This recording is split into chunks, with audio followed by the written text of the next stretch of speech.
resubmit. So that's super weird. You should ask him because Yeah, that's what I was going to do. Mine I just passed. was wondering. Yeah, I thought most people had passed because I knew people were on quest 9, right? So I was like, huh, that's weird. Yeah, you've got to ask him for sure. Yeah, and it happened on both tests for the int and the string one. Oh, Hey, Hello. how are you guys? Oh, Good. just the three of us? Well, it's only three. Looks like it for now. I think Ethan was here before. I thought I saw another. I thought I saw someone else, I yeah. saw another, face in Zoom, and then they disappeared. Well, I saw Yeah. another icon. Yeah, I did too.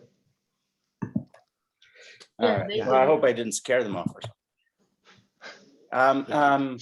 Yeah, cool. Well, it's hey, just Hiram, you have a link to that code that you wrote?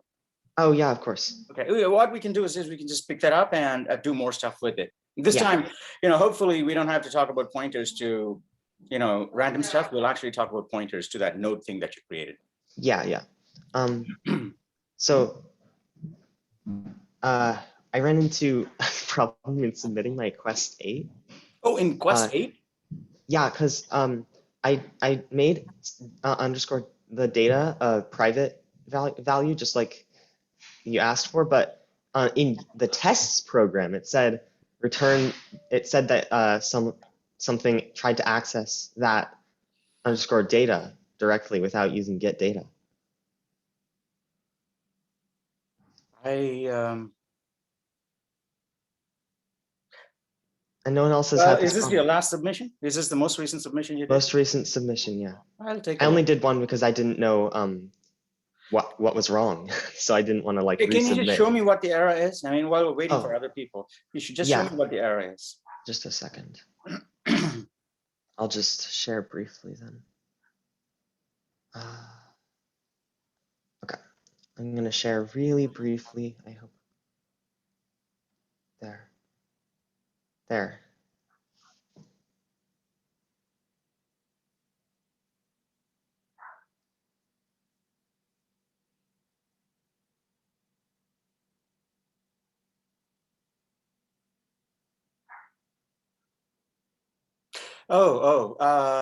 So you're probably missing the friend line at the end of your class. Oh, I probably missed that then.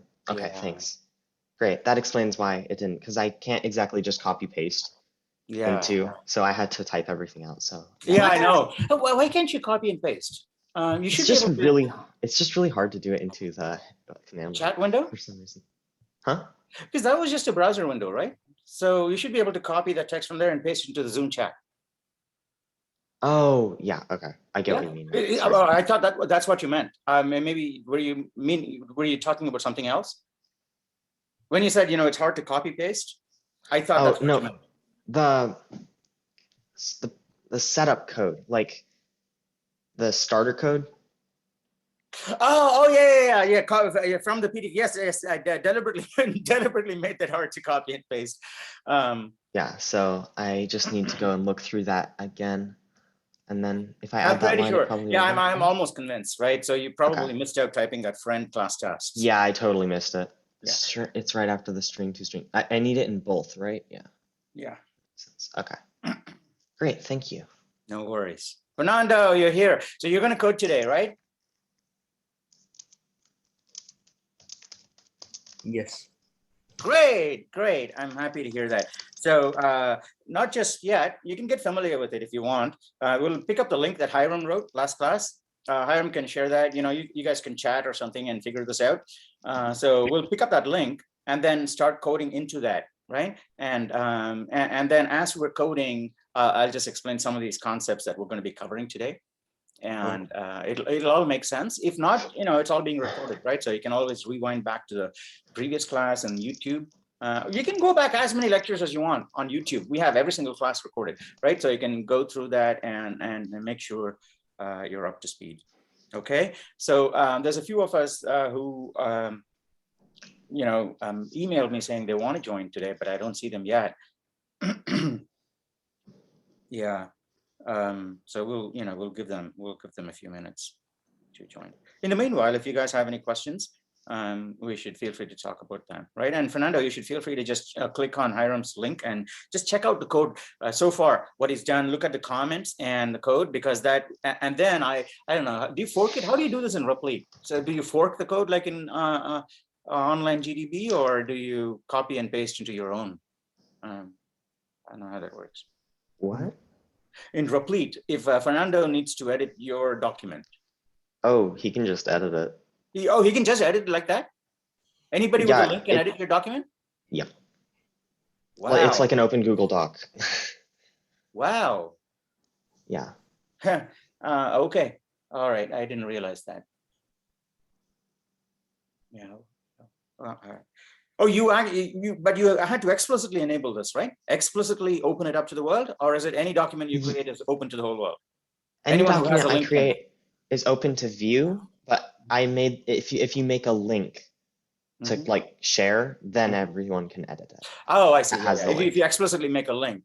Yeah, you can always find the REPL unless you have unless you pay, I think, a fee so that you can make private REPLs and all of that. Oh, I see. But yeah, only those with the link can edit.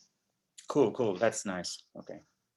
So yeah, Fernando, you can just play around in that code, try to follow. I think Hiram inserted extra comments in the code when I read through that on Reddit. Well, I actually remember you did it in class. So he's stuck in a lot of comments to help students that come after to look at that code, right? So you can follow the comments. If you don't understand anything, just bring it up in class, right? Before you start coding, we can talk about all those things.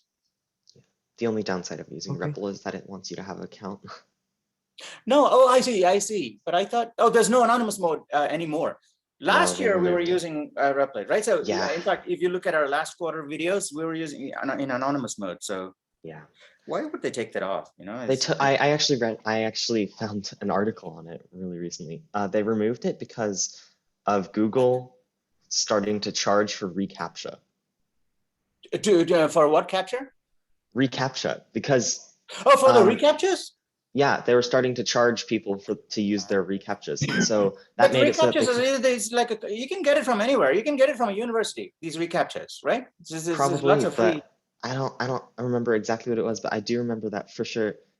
It was because someone started charging them for CAPTCHAs, and so they didn't. So they didn't have, basically it wasn't zero sum for them anymore. They had to, they had money going out and they had to recoup their expenses. Yep, and they don't charge. So can I get the link?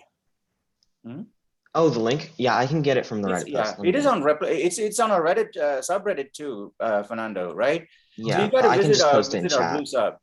Yeah, it is the same, isn't it, Hiram? Yeah. There's the link.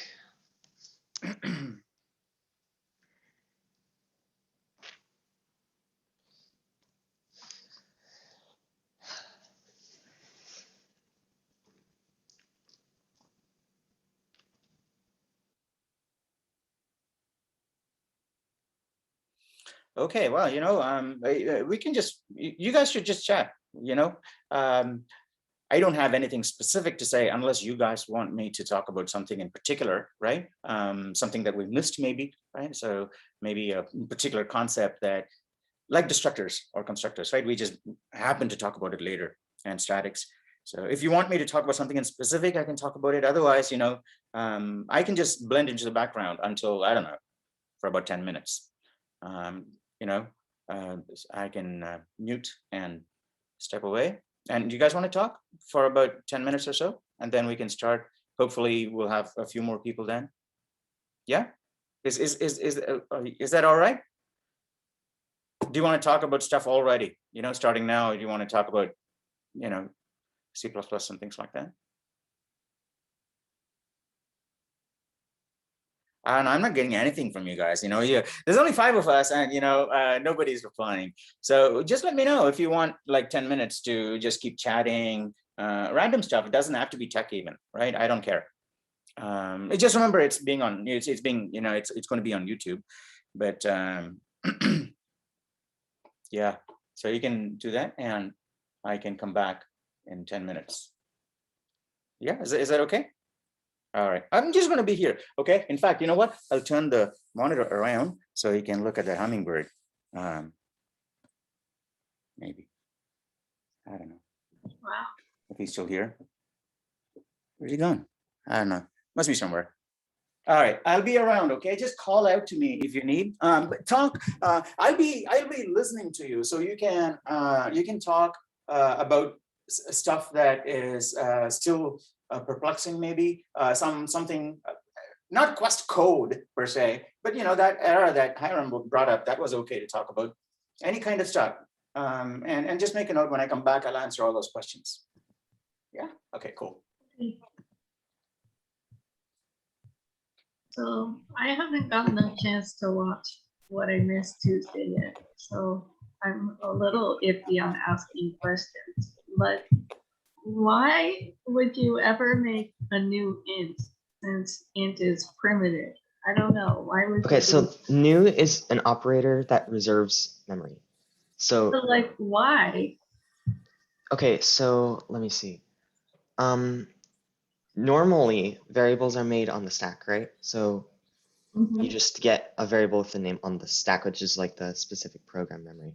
And then, so the thing with pointers is what they actually do is give you a space on the heap. Now the problem with that is that now you need to reserve that space on the heap. So what you do is tell it that you need this much memory to have for this pointer, this variable. And so the new int is just saying how much memory you need. Does that make sense? Yeah, it makes sense, but why would you want the heap over the stack? Because they grow towards each other, so the space. I don't really know, honestly. I just know that that's how we were No, that's doing it. helpful though. I didn't know about the heap versus the stack. Yeah, I Yeah, didn't. all I remember from school is that they grow towards each other, and then you can like overwrite one with the other, and that's why pointers get so dangerous. Yeah, yeah, yep. Yeah, that's all I remember. And I'm trying to figure out why my function 2 is incorrect. Oh, It's okay, I doing- can explain that if you want. Yeah, could you help? Okay, so my function 2 is not a good way of doing it because, wait, let me open it myself so that I can remember better. Okay, so my function 2, the problem with it is that it points to the return and p, ampersand p, right? I think the comment's there, but that pointer points to something that will be deleted as soon as the function ends. So, okay, so because it's in the stack, it's deleted. No, But- because it's a local variable, it's deleted. So if you have To a that local function. variable that's a pointer, it's not deleted. Not exactly. If it's a local variable, right? If it's a local variable, I mean, actually, maybe, right? Because if you I make don't space on the know. heap, yeah, I think it's like the biggest global variable, even more global than main.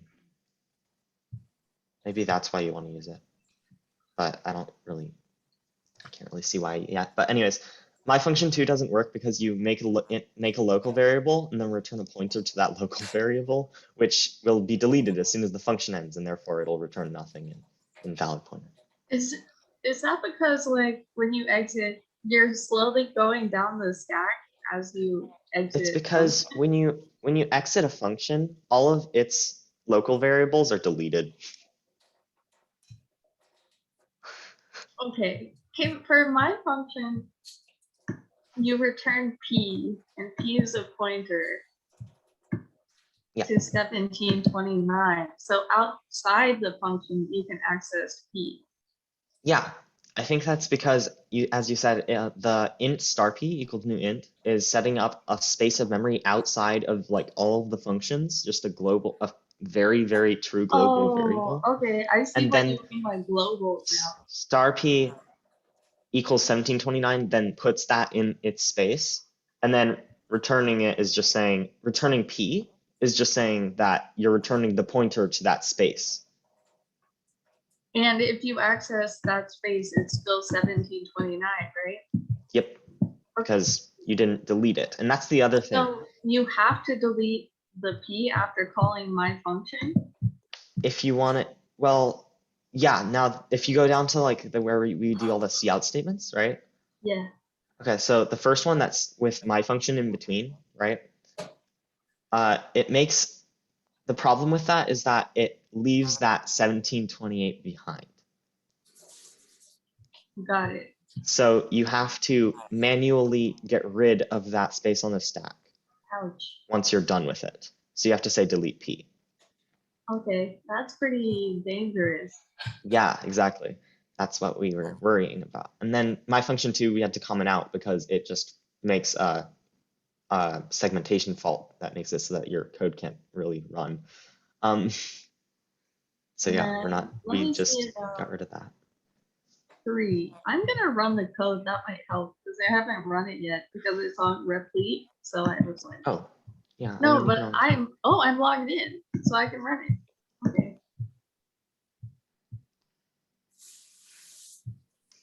Okay, P after delete is 0. And okay. Yep. That's interesting. Yep. So the P after delete. Where is function 3? Okay, yeah. Function 3 is interesting because it sort of deletes it for us. Now, oh, right. Now I remember. Okay. So if you look at the first delete, I think, where In is it? line 40? Line, okay, no, the first delete in the main, so line 71. Okay. Now, there's a thing that says like delete only deallocates the memory. So we actually were stuck on this for a while, me and the professor. So delete shouldn't change what's at the pointer. It just deallocates the memory. It won't like say actually delete what's at the memory. Yeah, it makes sense right? because It just that's makes, kind of useless. right? Yeah. It would be pointless to delete it because you're going to overwrite it if you need it to be used anyways, right? Like Okay. the memory Now, address the problem is my function 3 basically seems to say that that's just wrong, and we don't know why. Because if you look at what my function 3 did, it says that P before delete is 1729 and P after the delete is 0. But we used the same pointer without saying that it should be 0. We just deleted it. So it doesn't really make sense why it would be 0. Yeah, that's super weird. What's it doing? Did you guys figure it out? We never figured it out, no. It must know that the memory address is deleted, so it's just giving 0. I bet it's not even, but that means it's remembering that it's deleted, which right? is also kind of pointless. It's like, what is going on here? That is super weird. I wonder what delete is doing behind the scenes. Exactly. That's what I was wondering. So, yeah, that's weird. But that's something that we didn't understand. Yeah, I don't know. Maybe it's popping. No, it's not popping off the stack because you don't know if that's the last thing on the stack. So, yeah, it's just a global variable that we have a pointer to. And then delete deallocates it so other programs could write over it. And that's our current theory. Something else just instantly writes over it for some reason. That might be worth doing a Reddit post if we can figure out what delete's doing. Yeah. Could be something about replit. Like maybe nope, I did it on my own. I did it on my own computer and did the exact same thing. That was a good idea though. Yeah, it was a good idea. I was thinking the exact same thing. It's like, what if it's just like something weird that this does? No, I'm pretty sure it isn't. I'm pretty sure that it's like something about C++ because I did it in my own environment. Yeah. And it just... So that kind of means I'm not sure what the point of doing delete is because right. now I'm not really sure after that. And what happens if you don't delete everything? Do you get like a Stack Overflow or like a heap? Oh. Like what happens if you just never delete a memory leak. Yeah, those can really slow down your program. Yeah, just slows down your program. But if you stop your program, it should just clear everything. Why would what is a memory leak? Like what is? You use memory and then you don't deallocate it so that your program keeps eating up memory. Oh, okay. Yeah. So your program just keeps using more and more resources. Where is Anand, by the way? I mean, Oh, he's like he's never coming here in the back. beginning anyways. Oh, This No, was I our missed time to that. like talk and stuff. Yeah, oh, okay. I missed part of class Tuesday, so Hiram was explaining what we did. Uh-huh. All right. Oh, Okay. Well, you know, it's not yet time. There's still 5 minutes, but I'll be around here. I can stop my video if you want, but I'm just going to be around here. If you have something to ask me, you can ask, or just continue your conversation. I have a question. Mm-hmm. So why is delete making P0? Well, what do you mean? So I Oh, missed. this is the code that Hiram wrote. Yeah. Oh, yeah. But I thought we figured it out. We should watch that really? video. I thought we had a very good hypothesis at the very least. Was it just that it was getting like overwritten? Yeah. Very Yeah. quickly. Yeah, on a multitasking system. Oh. Yeah, it's just You know, like, because if that's you did this in assembler, I'm pretty sure we can track it. You know, in fact, you can step through the assembler code. If you take this code and compile it in Xcode or some kind of debugger, if you're on Linux machine, basically, right? You can compile it into assembler code. Yes, because I think it's when you say G++, instead of saying -C to just compile, you can say -S, and -S will generate assembler code for your architecture. Is it readable? Like, yeah, totally. Yeah, well, it's painfully readable for the first time, right? The first 100 assembler programs are going to be really painful to read. But who unless you're a professional assembler code dealing with it every day, it's not worth it to learn any assembly language today, right? But if you had to do this for some fun experiment, it's actually possible, right? So find out if it's Intel or something, right?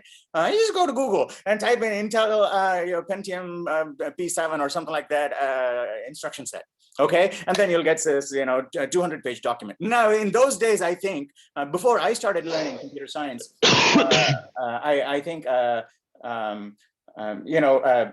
instruction manuals were like 2 pages or 3 pages. Now it's like 200 pages and 300 pages because there's so many nuances to each instruction and so many variations and all these things, and the processes have also gotten more complex, right? But you can figure it out, right? Essentially, so you can figure out exactly where in your code you can step through that in the debugger. You can debug assembler code. Basically, when you debug assembler code, you know exactly what's going on. So if it's a delete, all these things, right? So is that possible, Dan? No, you have to, yeah.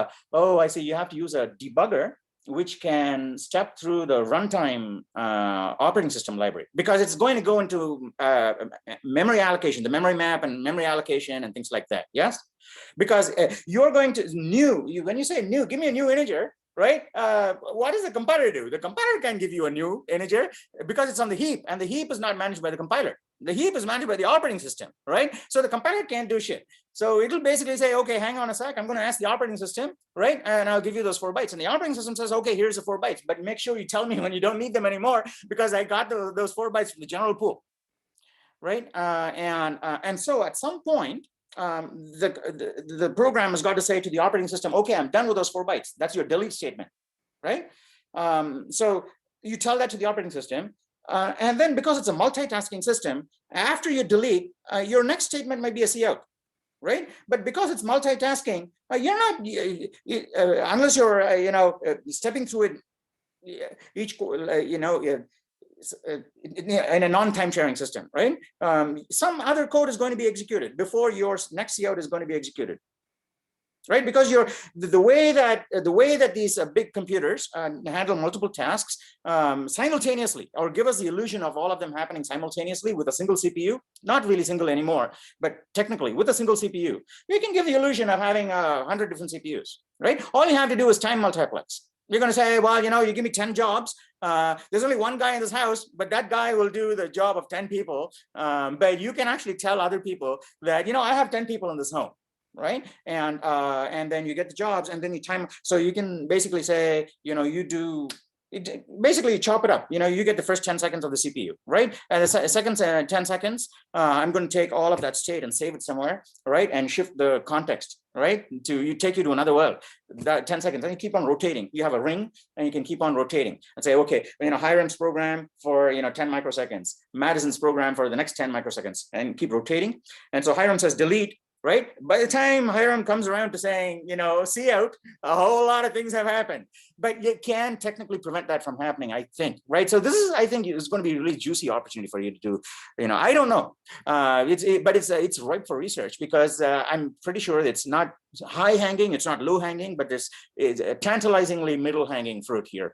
So I think you can do some research, find out how you can basically track a process that is executing at runtime, stepping through each of those instructions, right? All the way down to the CPU, right? Even through the operating system, because at some point you're going to make a system call, but you don't want to stop there and say, okay, well, that's an atomic operation as far as I'm concerned, right? No, you want to say, no, that's not an atomic operation as far as I'm concerned. It's going to do a malloc or a free, or something like that. I'm going to step through that too, right? Like Neo in the Matrix, you're going to go right into that and go all the way, right? And it's possible. Right, it's possible, maybe a pain, but maybe a fun adventure for some of you guys who are so inclined and have a lot of time. But it may be a fun adventure. I've never done it, right? But I know it's possible, right? I know it's possible. Someone who perseveres enough, anything is possible. Okay, so I think this would be fun for you to do if you had absolutely nothing else to do over the holidays. Right? And you say, I'm not even going to look at Valorant or something like that. Okay. So we should, by the way, I was talking to, when I said Valorant, I remembered. So yeah, some of you have been in touch with me separately, asking what should I do to pass? Am I like too far behind and things like that? So you can pass this message on to those of you who are not here. Quest number 6 is a pass, okay? Quest number 6, if you get up to quest number 6, that is, learning about classes, right? If you say that you are competent enough with creating classes and knowing what classes are, that's fine. You should pass CS2A, because now you can go, right? You don't have to do the rest of CS2A if your heart is actually set on something else, right? So if you want to go and do history or anthropology or whatever it is, right? So go right now, but not with but you've passed. So you'll come back later, and then you can do more stuff. However, there are some of you who have a computer science major, right? Who are planning to do CS2B and C, get a CS degree or transfer to a computer science research institution or whatever it is, right? So some grad work, things like that. Then you absolutely have to finish quest 9, okay? So no use talking to you guys, because I think most of you are pretty much there, but you got to pass this message on. If any of the others want to do 2B, again, I'm trying to make sure this happens also in spring and fall, so that nobody else offers a 2B section but me. Okay, so at least the middle, if I control the middle, then we can make sure that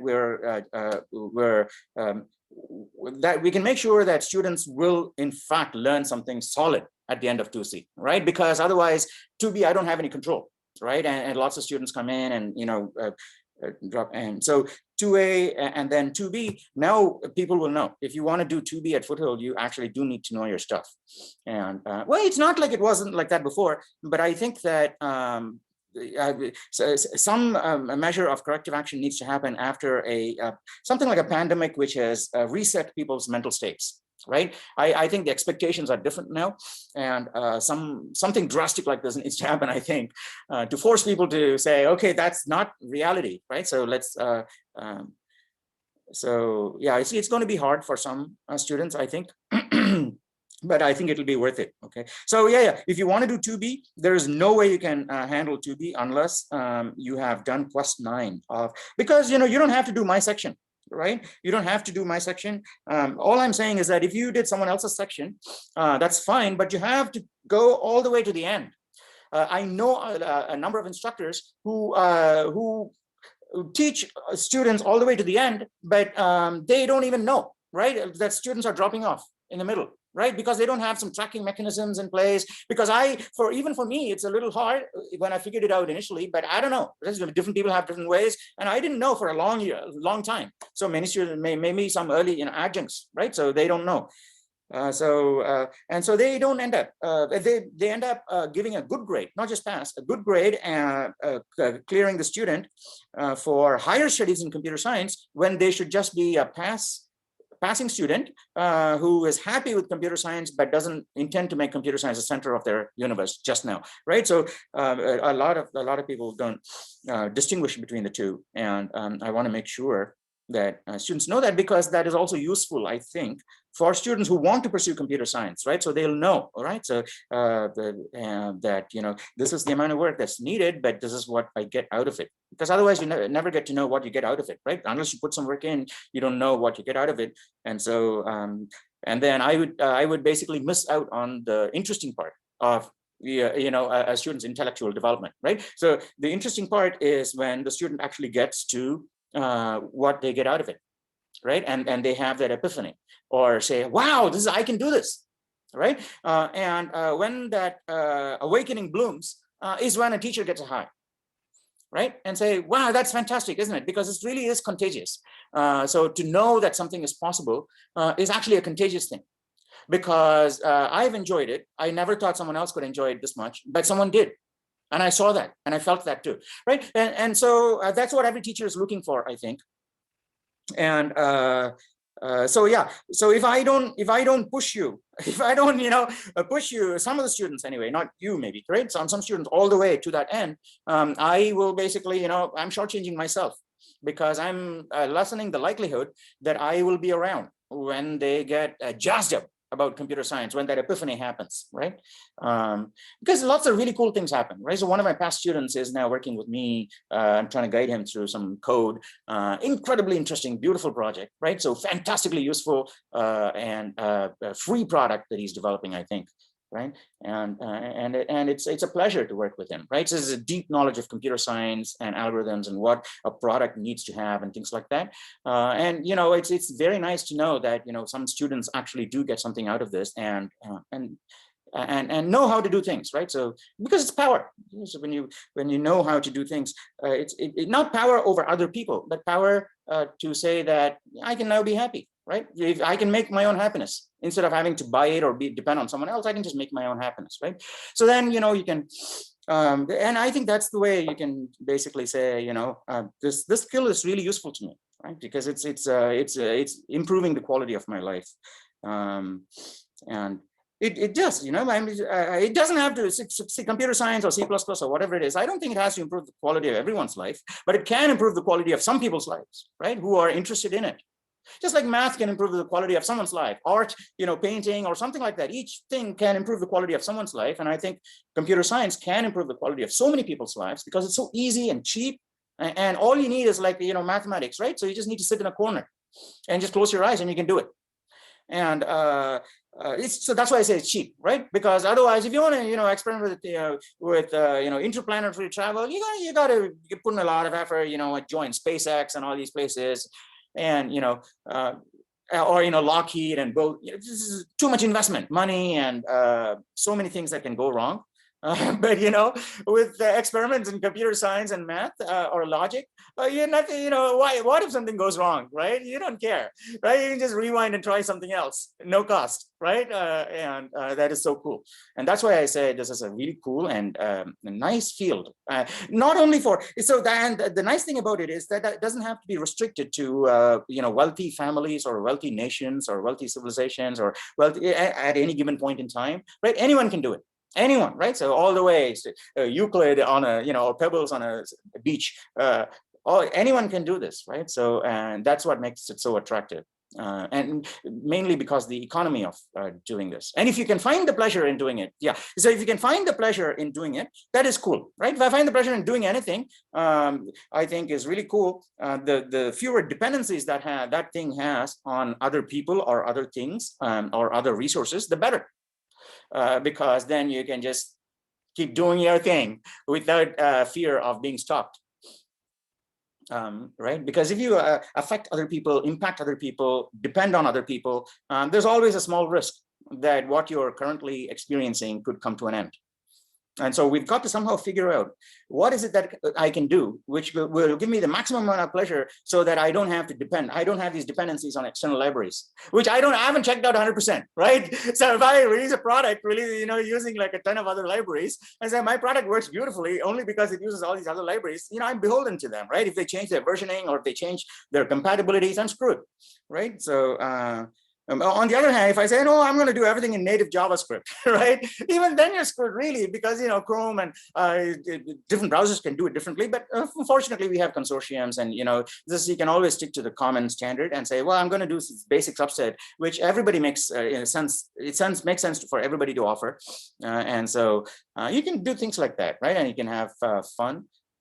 Low resource entertainment, low resource, even for Netflix or Hulu, you got to pay monthly fees, right? So this is low resource entertainment. If you can figure out how to do it, I think that'll be cool, right? It doesn't have to be computer science, like I say. Yeah, I'm saying this because I'm teaching this, right? Because you go to a math class, I'm pretty sure math prof is going to say the same thing about math, right?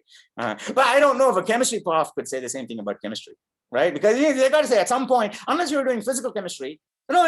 Even physical chemistry, you got to do empirical experimentation, right? So I'm doing theoretical chemistry, right? Well, even then, any kind of empirical science, at some point you got to have a lab, right? So if you can figure out some kind of a non-empirical entertainment method, then you can say, okay, $0, right? All I need is food and water, and I can be happy, right? All right. Anyway, I don't know. I'm just blabbering on and on. It is 8:39. I think we can start class. If you guys are ready, Fernando can take screen and we can start talking.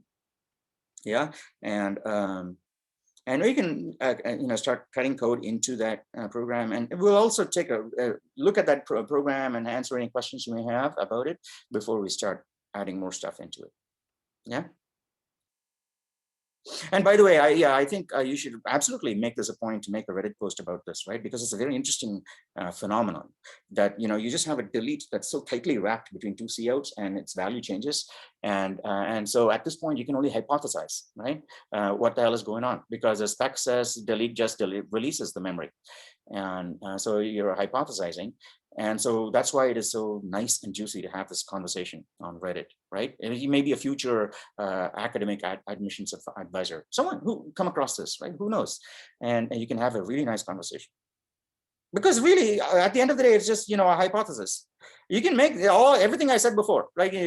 Going into the CPU and assembly instructions, all of that is a hypothesis. We don't know, right? We got to either do it or figure it out. We don't know. So you can come up with other hypotheses too. What's going on, right? Maybe it's maybe they have guarded deletes, right? Maybe some architectures, maybe they have some stuff like that going on there, right?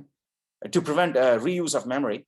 See, that's interesting, isn't it? Because think about it from I think if you think about it from an operating system's architecting point of view, you could say that every delete should reset the memory to 0. The pointer to 0 actually makes sense in a way, right? If you just sum over everything, it makes sense because what is the risk that a certain class of applications is going to reuse freed memory that's been deleted, but you access again. Like you said, delete P, but access P to get, does it have 1729 in it?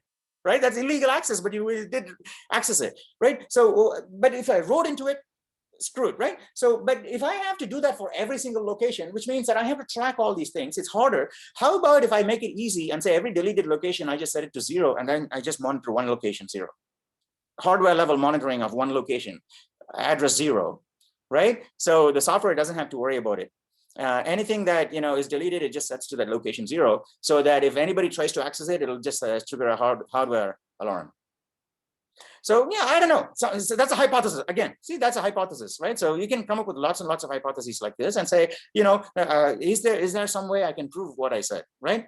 Is there some evidence I can find? Like if it's linguistics, can I go into the field and find out attestations, right? Or can I look at the documentation of or Stack Overflow? So many people are saying this, and it's very nice. I think it'll have and for future students too, right? It will be so inspiring to see that our past students have had these discussions. Like I said, I pointed you to some of the discussions we had, Robert and I had over that random number generation.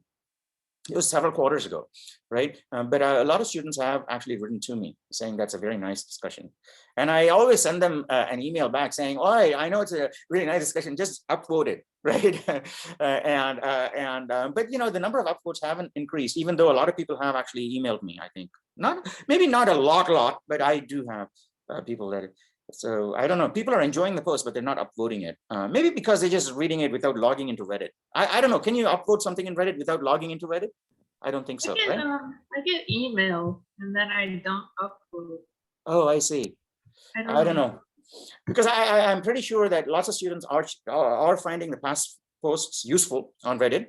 Yeah. I'm pretty sure they're also using it to solve some of their quests, which is okay. I don't think people should just go to the past posts and take advantage of someone else's struggles. Because every time you see someone saying, here's a tip sheet for quest number 7, right? And quest number 7 is really hard. And you go directly to that tip sheet and do that. But that person actually spent 7 days, right? Coming up with that tip sheet. And in the process of coming up with the tip sheet, they learned so much. Right? And just implementing what's in the tip sheet, you're not going to learn any of that. And so I think it's good to toil for 7 days and then say, okay, well, 7 days at the end, give yourself 7 days. I think, in future, I'll say that in the syllabus too, right? So never look up the net until you have net or Reddit, especially because Reddit on the sub, we have a solution for every single quest, right? So I should basically say, if you really want to progress ahead to CS2C, as opposed to just getting a pass or something like that, do not look at the subreddit for answers or tip sheets unless you have spent 7 total person days, right? It shouldn't just be 7 days, right? You started and then take off and come back in 7 days. No, it should be 7 of your mental days, right? On that particular quest. Then you say, okay, I've banged my head on the wall enough. Now I can go and take a look at the subreddit. And then you can share that. I think that might actually work. Because this quarter, I think in the syllabus, I said, never look at it until you've, keep frustrated, keep being frustrated. Ultimately, at the end of the day, it's all up to you guys. I think, I can only make these suggestions. There's nothing to stop you from doing whatever the hell, students want. So if you decide to learn it, you do get the opportunity to learn. Because there are people willing to teach you here, and you've paid for it. And there are people that enjoy teaching in colleges, right? It's not like that. Once you start working, not 100% of your managers will enjoy teaching, right? A lot of managers enjoy managing, but a good manager should also be a good teacher. And so it's hard. So maybe if you have 10 managers, 2 of them may be good teachers also. And you only grow under teacher managers, right? You do your job and get your pay and pay your mortgage with managers, but you grow with teacher managers. And I think 20, I don't know, putting a number out of thin air, but I think 10 to 20% of all your managers in your life will be teacher kind of managers. But in a college or a school is where you have so many teacher managers and people just fail to take advantage of it. And so I think that's what it is. So you should essentially do that. And speaking of managers and things like that, but next quarter in 2B, I'm planning to have these stand-up meetings, not stand-up meetings, but every week check-in to see where everybody's at. Shouldn't be like this circle of shame kind of thing, but I want to keep tabs on what's going on because a lot of people are dropping off, and it may be an anomaly for this quarter, but still, I don't want to take any chances, right? And also widen the classes, right? If it's, so that we'll have more people like you. Right now, we only have the 6 of you. And then we'll have, if I have a class of 300 people, then I can hope that at least 100 people will be here and we'll have a really, really rich discussion. Okay. And I don't care if it goes on for 5 hours. I can just sit here and talk because we're bound to come up with interesting stuff to talk about. More people there are, the more interesting stuff we can come up with. All right, anyway, so if you have any questions, I'll answer them. Otherwise, Fernando, share your screen and then click on Hiram's code, and then we'll scroll up and down and just take a brief look at it to see where we're at, and then we'll describe what we can try and do today, and then start implementing it. What am I doing? Yeah. And again, so next week we're going to do stacks, right? Yeah, I think it's okay. We'll do stacks next week. Wow, is that next week is Thanksgiving week? Yes. Thursday. So we only have Tuesday. Yeah. One day week. Mhm. Wow. Okay. Well, but personally, I'm happy to talk if you guys want to turn up on Thursday morning. But I appreciate it, right? But if you've got, especially those who are traveling to be with family and all, that's fine. So no mandatory class. But if you guys want to have a special class on Thursday, I'm happy to come around and watch you guys code, or we pick up some interesting project and code together on screen. That's all perfectly fine. Okay. So otherwise, what we'll do is we'll just do stacks next week, which means that we'll basically just have a wrap up this linked list kind of, we're dealing with link structures today, right? And then the week after Thanksgiving, I think we still have one more week in November before we go to. Well, it kind of, I think it's going to overlap. I think it's going to overlap. So, yeah. All right. But we'll do, when we start talking about quests, no, not about lists, then we can leave this interesting problem in your hands. Okay, well, let's not talk about that. Where you have this loop and you got to figure out who the, like if every person on Earth had a responsibility that if they received a letter, they have to forward it to someone else. Okay. And so basically every person is a node in a linked list, but if they do receive it, they have to forward it. Now, if there is a loop somewhere and a parcel enters this loop, it's basically stuck in the loop. It's never going to leave it, right? So which means that one person has two random people in the world who have been instructed to send their packages to this guy. So, but he doesn't know who they are. He just keeps getting packages in the mail from two people instead of one. Okay, but how do you figure that out? One way is to basically just say, hey, who are you sending to? Who are you sending to? And have a table and say, hey, that person is being sent by two people.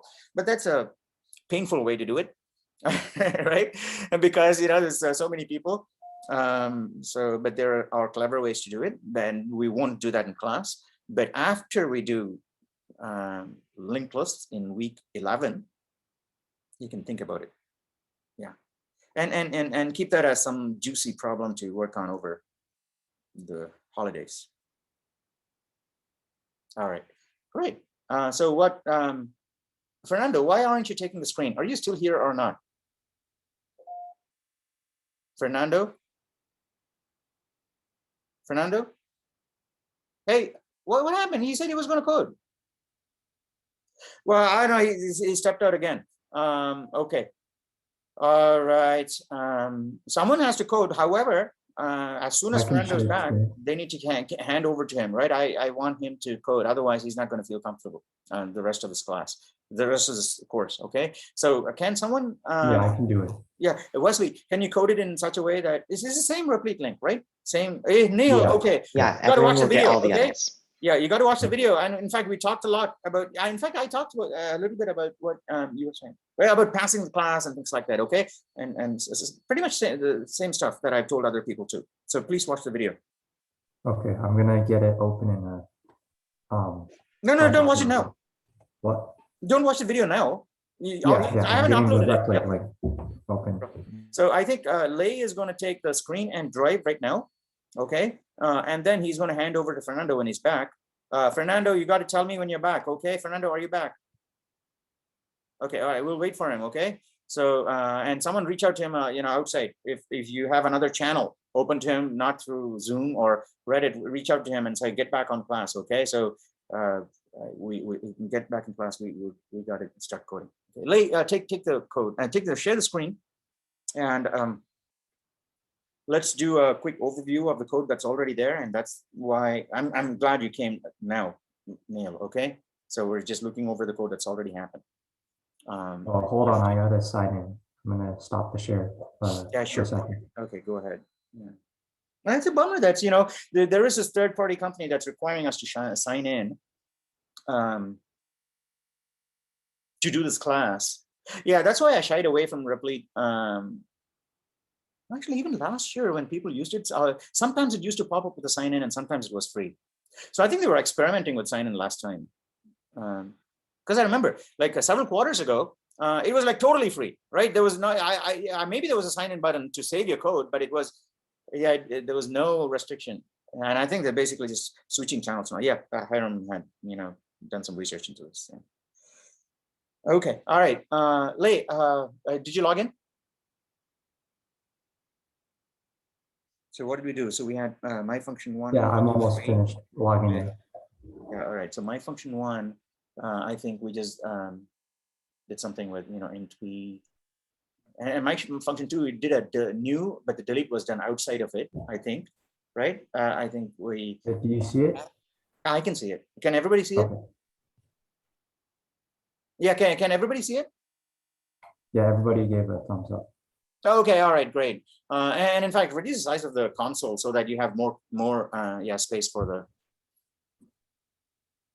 Yeah, Okay. that's great. That's great. I figured out, I think, why printing p is 0. Oh, which one? Which one? Yeah, Right. so if you print, like, if you just do this, it'll print a memory address. So it's, Oh, no, that's not what Alexander's saying. Who's typing, by the way? Lei. Oh, that No, not was P star, not P Alexander. star. You got P star there. Oh, sorry. Yeah. So Who's it'll typing, by print the a way? memory address if you do this. Delete P and then the contents of P. Oh, immediately no, it after that? didn't work that time. Isn't that what Hiram did? But that's exactly what Hiram did before. Yeah, that's the exactly same line, just without the P after delete line. This does Oh, it. I see. Oh. Alexandria is saying that, the fact that we have tagged it before with, a C out, output the string, Yeah. P after delete, and then the value itself. Now, yeah, Alexandria's got a very valid point. And thank you so much, Alexandria. That's a very subtle point that you actually picked up, okay? Does everybody understand what Alexandria just said? I'm going to say what I understood, and you can tell me if that's not right. That's not what you thought, okay? Could you explain it? Very nice point, okay? Hey, Hiram, did you get what she was trying to say? Not really, no. Okay, all right. So I think this is what she was trying to say, okay? She made a minimal pair right there, saying, okay, I think this is going to work and that's not going to work, right? You guys didn't work, but try this will work, okay? And that is such a cool experiment. Why? Because in what you did, you said, all right, C out, print the value of P, but before you print the value of P, print the string. Yes? Oh, I see. So she just Right, wanted to see okay. if it was So without the it's string. not it'd be- atomic. And so, it was doing some crazy shit before it came to print P, the contents of I P. see. So maybe that kind of screwed. So Alexandria was trying to be even more scientific about this and saying, let's weed out everything that's unnecessary. And you don't want it to go, do these crazy things. We'll just do, and even that didn't work. Okay, so we've got to get even more fine-grained than that, I think. So that's a very nice experiment, Alexandria. Thank you so much for suggesting that. Yeah, Yeah, that's a good idea. And then make sure. sure it's the star P, and then we should be able to see it. Yeah. Actually, would that work? I don't know if the No, buffer it's still would- 0. Yeah, it's still 0. Alexander said just P, right? Nothing Why else. if you do just p? Yeah, just P, and even that was 0. Just p is Just memory P address. is memory address. Oh, no, just char P. No, just char P. She Yeah, just. that's still 0. I Yeah, don't that's still know 0. No, nothing after that even. Star P, and even that was 0. Yeah. Yeah, so that was a very nice experiment. I like that. Yeah, Thank I you so like that much too. for suggesting that. It's a good point that this It printing out a is, string isn't it? can It do is. Yeah, I never thought of that. Yeah. Really. That's a very nice point. Thanks. Okay. Oh, multiple people are editing this at the same time? Yes, sorry. Oh, I see. Because I thought previously, Lei was editing it. And yeah, all right, cool. Great. Okay, I'll stop now. All right, no worries. Okay, one person at a time. Okay, 1%. So Lei, have you got control? Yes, I do. Okay, Fernando, are you back? Okay, all right, good. So my function, all right, so this one, this all right, good. So what we want to do now, all right, everybody now comfortable, I hope, with how you can allocate memory in, in the heap and get a pointer to it. Everybody's comfortable with it, right? In fact, we even did some experiments. That's really cool. All right. Now what we want to do is, instead of allocating an integer, let's allocate space for our own data structure. Yeah. Okay. All right. So let's go to node, my node. Actually, I not just had an idea. I was thinking about this yesterday, but I think it should be feasible. I just thought that it should be feasible to try it out today, right? We're going to try this. Okay, we're going to try this, and this is going to touch a little bit upon CS2B. Okay, it's not even the beginning of CS2B. It's going to touch upon a few concepts that come in the middle of CS2B, and if you can bear with it, I think it'll be a very interesting and useful exercise. And if you're interested, after doing what we're going to do, we'll try that. Okay, is that okay with you guys? Right? It's going to be what we're going to do is, we have this node. Go back to your code. We'll go back to your code. Well, you don't really know why this is here. All right. Okay. Cool. Now let's go to your main function. Go to your main function, and say, instead of node, just say node star node B. Right? Yeah. Instead of node space, and then don't put the star after the node. Yeah. Put the star next to the variable. Yeah, attach it to, right? And say my node P, and say my node P, not because it's not a node anymore, it's a pointer to a node. Yes? Okay, now just print the value of the pointer. The star after the node work?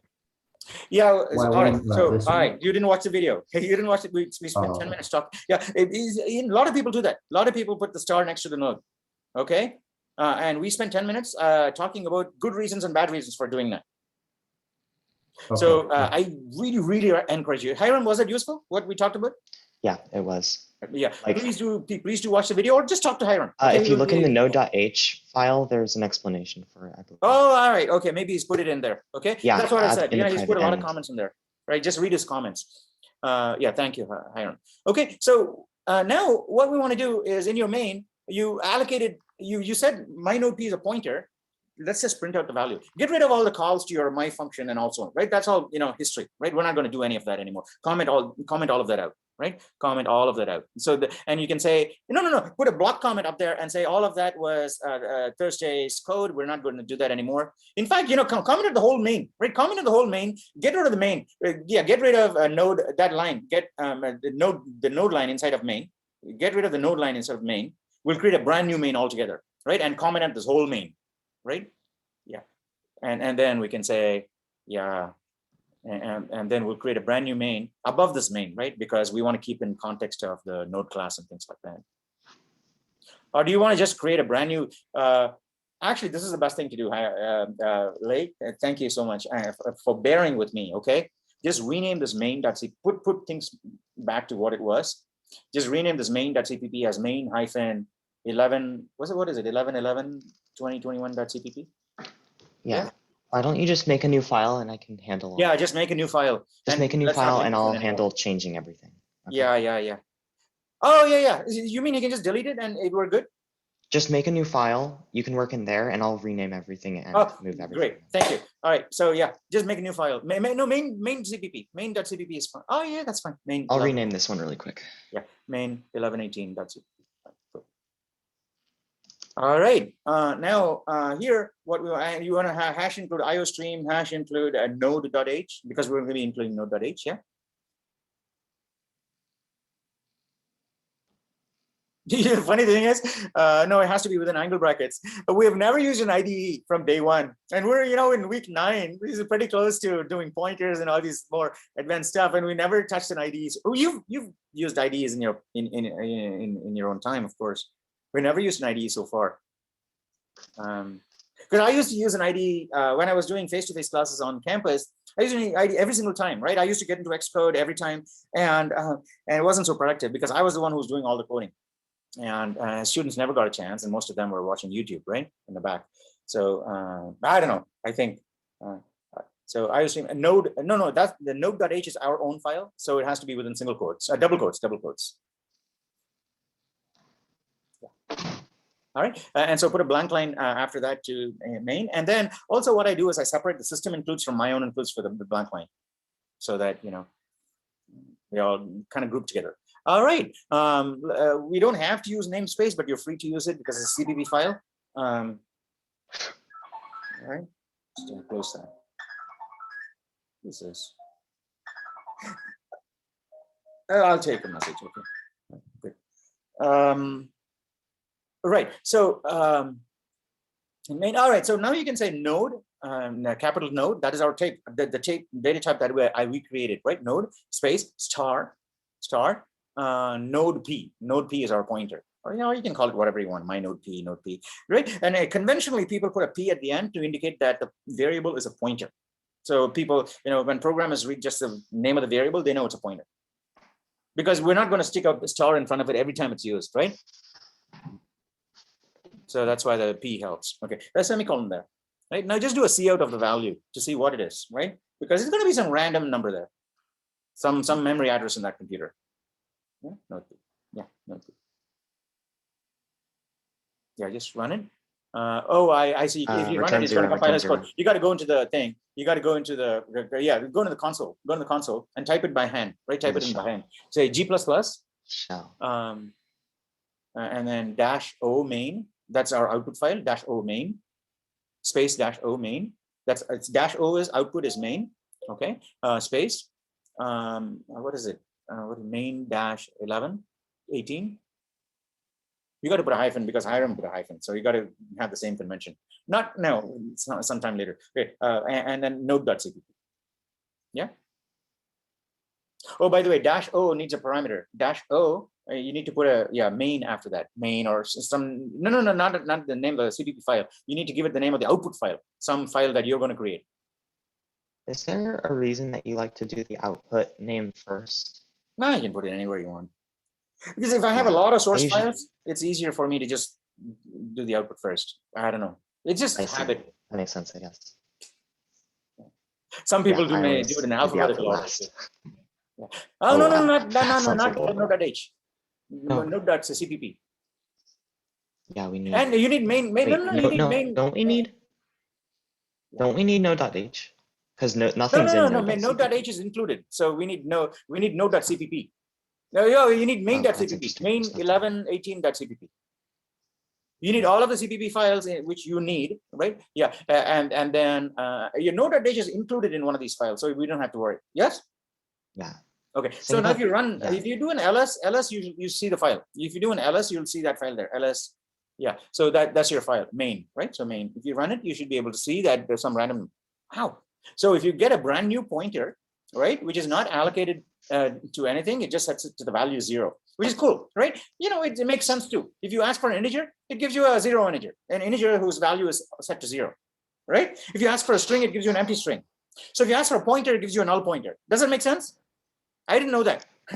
I didn't know that. I just found out, but I think this is a very nice thing, right? Because, if you use a pointer, if it's uninitialized, we can find out immediately because, it's constantly monitoring location 0. I don't know how they monitor the memory. Actually, I need to look into it, right? Because if especially if you have so much memory, yeah, there must, it must be a whole field of its own, right? All right, good. So yeah, all right. Now what we'll do is, let's say after that cout, let's say node p equals new node, right? Let's say node p equals new node, right? Yeah, right. No node, and then semicolon after that. Semicolon after that, right? And then put a blank line after your declarations before you start your cout, and also before you also after the first declaration. Yeah, the body is that's great. That looks much better. Well, I don't know. It's up to you. All right, new node. Now you can do a cout, and you'll see some real location, right? You can copy that line and put it there. You'll see a real location now.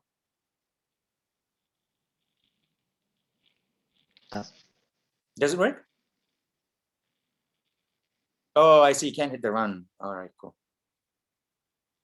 In fact, technically you can hit the run if Hiram renamed his file instead of .cpp, he called it .cpp.archive or .cpp old or something like that. And then doesn't end with .cpp.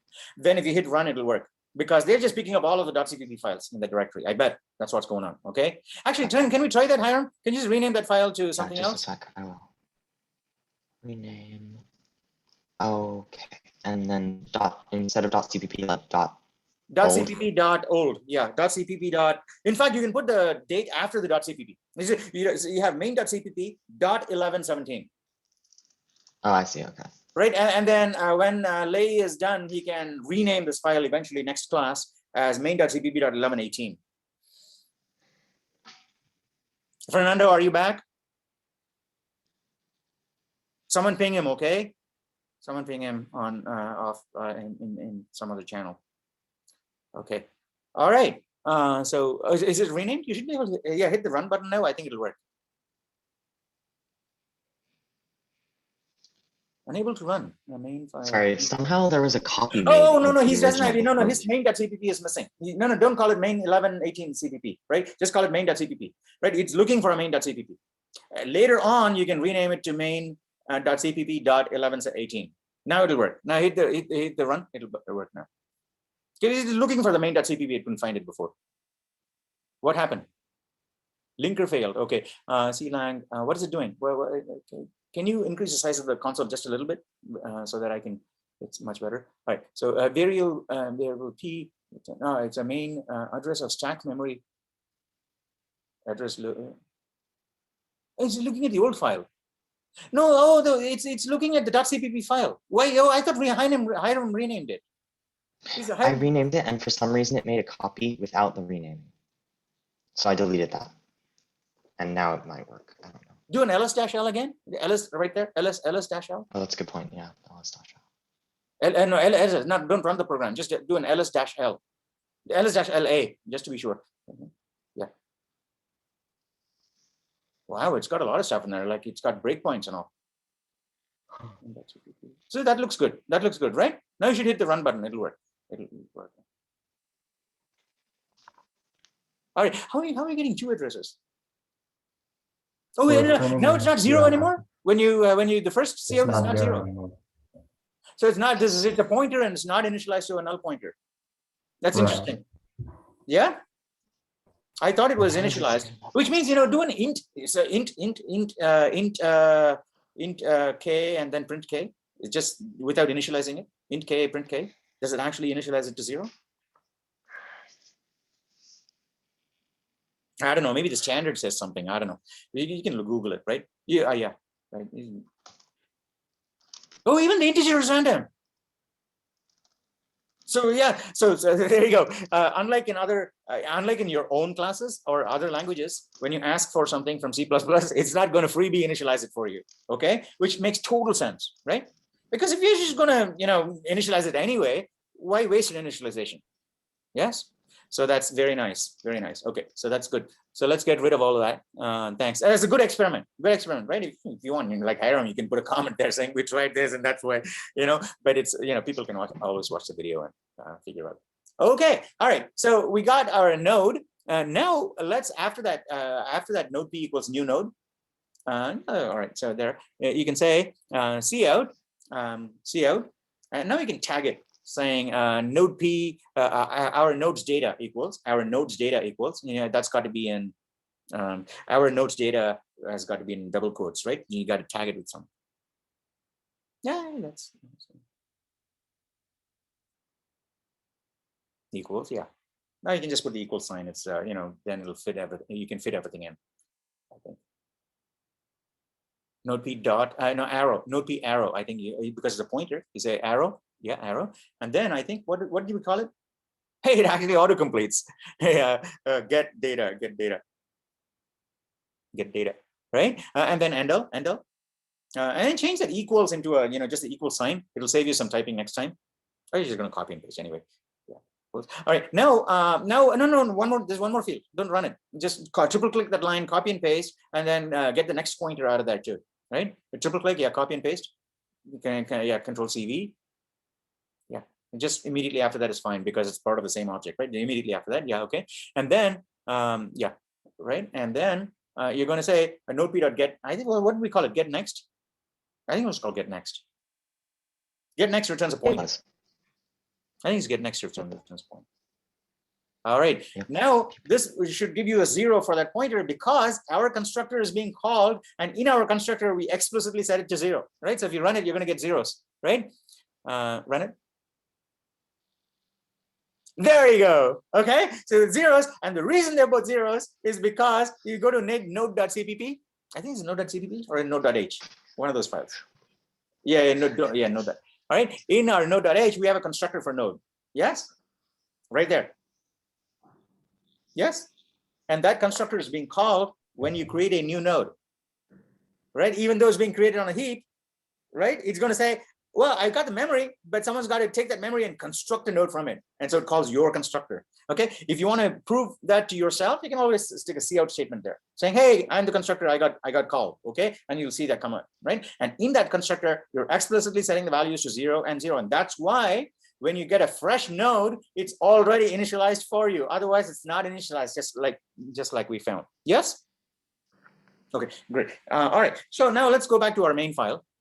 Just to clarify real quick, Mhm. this what is the node class simulating?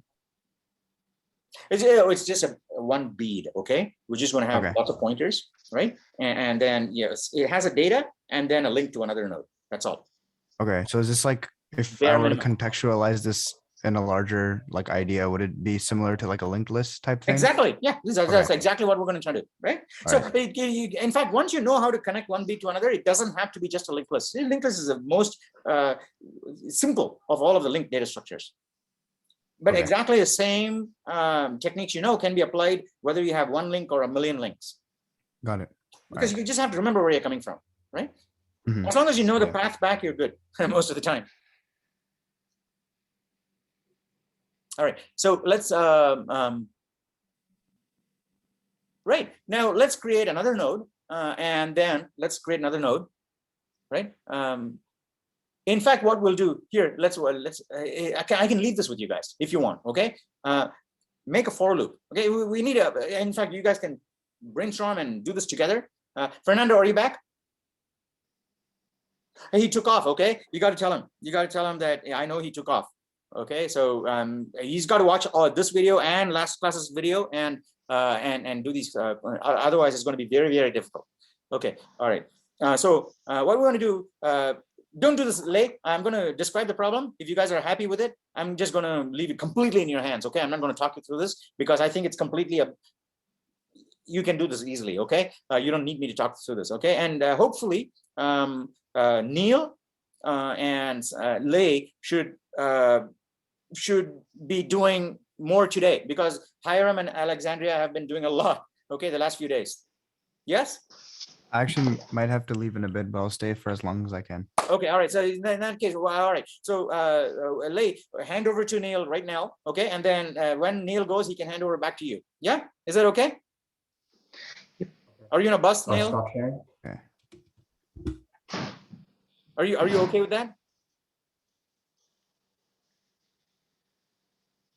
Yeah, I'm good with it. Okay, good. All right, take the screen, take that code, start coding, and then what we want to do is, all right, here's what we want to do, okay? And then, obviously Hiram and Alexander, who've been here before, they have some context to it. What you want to do is essentially in your for loop, you want to create lots and lots of nodes. You want to create a node inside of the for loop, okay? It's crazy, isn't it? You're going to create a new node inside of the for loop, and you're going to connect it to the last node in the chain. So basically you're going to build a chain. So above the for loop, you're going to make a comment saying, I'm going to build a chain of 100 nodes. Yes. Okay. So that's your comment. Hey, open up we'll write the comments at least. Okay. We're not going to write the code. We'll write the comments so that you can fill in under the comments. Okay. Hey, Neil, take the code. Sorry, give me a sec. I'm just trying to find the Replete thing. code. Yeah.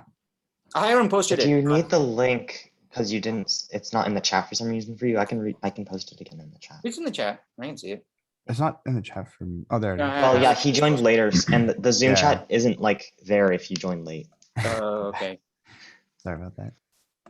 Not your problem. Not a problem. It's just how it works. That's interesting that, when you join a meeting late, you can't see what other people have been talking about, which, it works for audio conversations, but there's no reason why it should work for text.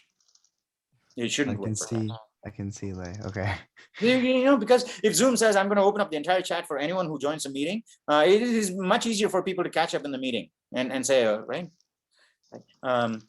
Anyway, so yeah, so what we want to do is here, make a comment in your main, and this is the part that you guys can get a chance to do, right? So create a chain of 100 nodes, right? New nodes, and link them all together, one to the next, right? And each node should have a random integer that you generate using rand. You go to the next line, right? Yeah, okay, right. And each node should have a random integer that you generate using rand. And when you're done with that, okay, what should you have? When you hold on to the first node, that's only one pointer. The first node, automatically you can chain forward all the way to 100 nodes. Yes. Now you can write a for loop that is going to print out the values of node number 1. Okay, node number 1 get data. Node number 2, node number 2's get data. Right, just 10. Okay, not 100. Okay, so so that you don't have to scroll too much. Right, just 10, not 100. Okay, 10 new nodes. All right. On line 19. It'll be easier for you. Cool. Yeah, double click on the 100 and just make that. Good. So now, so when you get to the first, and then you can write another loop to basically, you just want to get comfortable. You want to get comfortable going back and forth, all right? You just want to get familiar with the road and use link structure. So you want to go write a for loop saying, okay, here's how I'm going to print out the values of all of the nodes, right? And then many times, you got to do that many times. So which means you always have to keep holding on to the first node. If you ever let go of the first node, you're basically screwed, right? Because your handle on the first node is the only entry you've got into the first node. If for some reason you lost it and you're holding on to the second node, yeah, even though you're holding on to the linked list, that first node is lost forever. Yes or no? Yep. Yeah. Okay. So that's really important. And so so you got to get bitten by that. Okay. So what you need to do is print the contents of the linked list, the 10 nodes, right? The one after another in a for loop. Okay. And you need to do that for loop many times, which means you need to hold on to the first node. Okay. And then after that, what we'll do is we'll create a brand new node. Okay. With a special number. And we're going to insert it after the 7th node or 6th node or something like that. Okay. We can do that. And when we're comfortable with doing that, we can try removing a node, right? Remove the 8th node. That's possible. Okay, and we'll see how we can do that. Remember, we're not even doing the list class now. We're trying to do all of this just with a basic node, right? And that's nice, isn't it? Because once you get to know how to make a single necklace, then you can play around with multiple necklaces. Because you got to abstract out what is actually a necklace, right? Because a lot of people approach linked lists, quest number 9. So I need to know about lists, and it's crazy stuff, right? So no. That's the wrong approach to do it. The right approach is basically just to say, I don't need to know about lists. Right? I just need to connect things together and say, all right, this is what connection is basically. So let me play around with connections as much as possible. Right? When I get sick and tired of doing it, I'm going to abstract it out and say all of these different places where I'm connecting things together, I'm doing the exact same thing. Right? So I'm just going to create a class called list. Okay, which basically does all of that. Does that make sense? Yeah. So let's not go down the list class. What we're doing, that's why people who don't come to class like this are totally missing out. Right? Because they're going to go and learn about linked lists. They're going to learn about STL linked lists. They're going to try and implement Quest 9 and say, oh, Quest 9, I got to do this list. It's crazy, right? And then when you're looking at it from the outside, there's only so much you can learn because you don't know the motivation. You don't know why it exists in the first place. It's someone's created it. It exists. So I need to know how to do it. You're never going to learn all of it, right? Because you're never going to go to the core because it grew out from the core. So that's why we say, forget about linked lists, right? So let's just play around with these nodes and how to link them together, right? And then you're going to do lots and lots of that without even talking about linked lists until you get to quest 9, which you got 3 more weeks, right? And then at that time, you'll say, all right, enough of this, right? Already, I just want a class called list that will do all that for me, okay? Now you're ready for quest 9. Okay. I think that is the best approach, and that'll make it easier. Because otherwise, I know the last quarter too, right? I saw many students just banging their head on quest 9 for like an entire month, right? And then this grinding behavior also. That's how I came to know that just like video games, people are bringing it to bear to questing because when something doesn't work, instead of looking at why it doesn't work, they just make some sometimes irrational, random, shoot in the dark change. Right, change some number to something else, or some random thing. They don't even know if it's going to work. Just submit again. And why do I think that's what's going on? Because there are 2 submissions that differ only in that number that come in like 10 seconds from each other. Right, so they submit it, they get a wrong result. Hey, change something else and submit it immediately. So that's grinding. That's like mashing your button on your controller, and it's never going to get you anywhere. right? And maybe it passes. And that's why in quests, I have like, 11 or 13 quests, many quests. And the more you go into, CS2C and so on, you have many quests. And the reason you have many quests is you can get past one quest by grinding. Okay. But what is the probability that you'll get past all of those quests by grinding everyone? Right? Because you may get lucky here and go on to the next one. But, to get lucky here and there at the same time, that's much harder. So that's why, people get frustrated because they can't make progress. Because if there's only one problem, because previously what I used to have was, just one big problem, and I'd give it out to students. And I say, all right, and everybody was turning it in, right? And even the students who were interested in computer science, even the students who were obviously not interested in computer science, they were getting A+. And I couldn't tell at all. I couldn't tell who to encourage to go on to the next thing. I couldn't tell who, to refer to someone else. So yeah, it's useless for me and the student. And that's why I figured, no, one big challenge is not good, right? So you got to have many challenges, because otherwise, some people, then if you have many challenges, you can also put the students in a position where they can say, well, I can get up to challenge number 6, which means I'm good enough with computer science for now, right? Because if there's only one, there's only yes or no. There's only black and white, there's no gray. And it's much harder for students. So this way, it's a quest 6, you get a quest 6, you pass the class, okay, and go away, you can come back later. And I'll still be here, and maybe you'll have much better ways of teaching by then. So you don't have to go through this process. All right, good. So is that enough? So we have enough problems now. We have 2 for loops. Later on, the thing that I wanted to do here, okay, well, I'll just, what time is it now? 9:24. All right. Can someone just remind me when 3 minutes are up? Okay, just start a time. Alexa, start a timer for 5 minutes. All right. Start a timer for 5 minutes. Alexa, start a timer for 5 minutes. 5 minutes. Okay. All right. So, all right. So which means it's 9:25. I'm just guaranteed to give you the thing at 9:30. Okay, you can start coding at 9:30. Here's what I want to try and do. All right. Now create another class above main called dummy. Right. So go right on top of main. Go on top of main, right? Create a class called dummy. Just class dummy.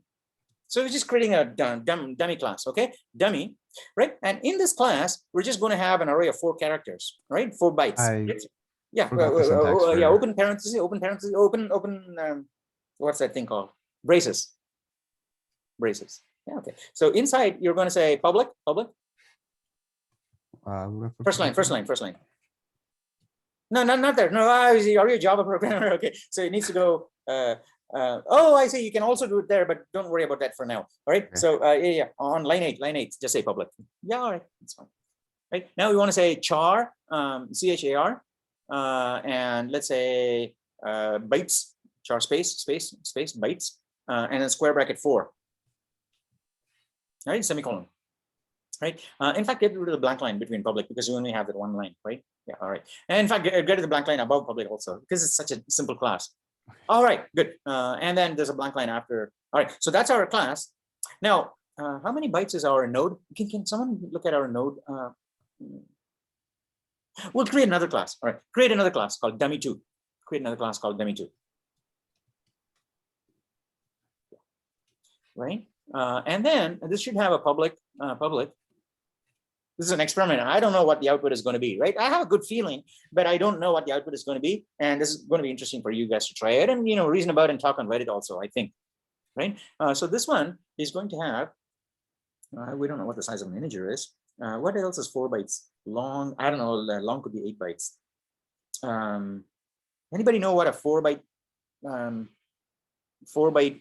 data type is? I think an integer is 4 bytes, right? Yeah. 4 bytes. I'm pretty Say sure. int n. Yeah.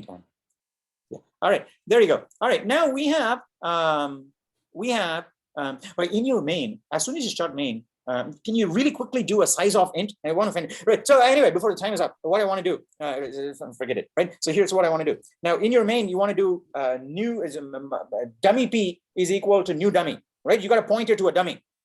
Yes. Someone, because the time is running out, someone has got to say, yes, I've got you. And after I'm gone, you can take over. Okay. So I got to say, new dummy. Give me a new dummy. You get a new dummy. Yes. And that dummy has 4 bytes, 4 byte character array in it. Yes.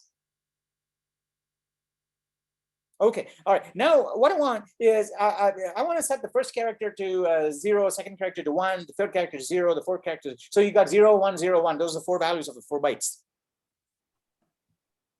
Now I want to create, I want another variable called dummy2 type, right? So you want to say dummy2 star, dummy2 pointer equals, right? Just type that in, right? On that line.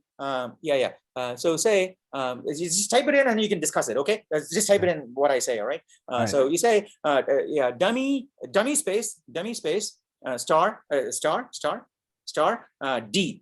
This is a pointer, DP equals new dummy, Wait. new dummy. DP. Oh, for point. DP. DP My bad. equals new dummy. You got a dummy class, yes? Okay. Okay. Oh yeah, and you call it dummy 2. All right. Now you want to say dummy dot what did you call that? Chars. Dummy dot bytes. Dummy dot bytes of square bracket. All right. So on the next line. No, DP arrow. Did you say DP arrow? I think it might work. Okay.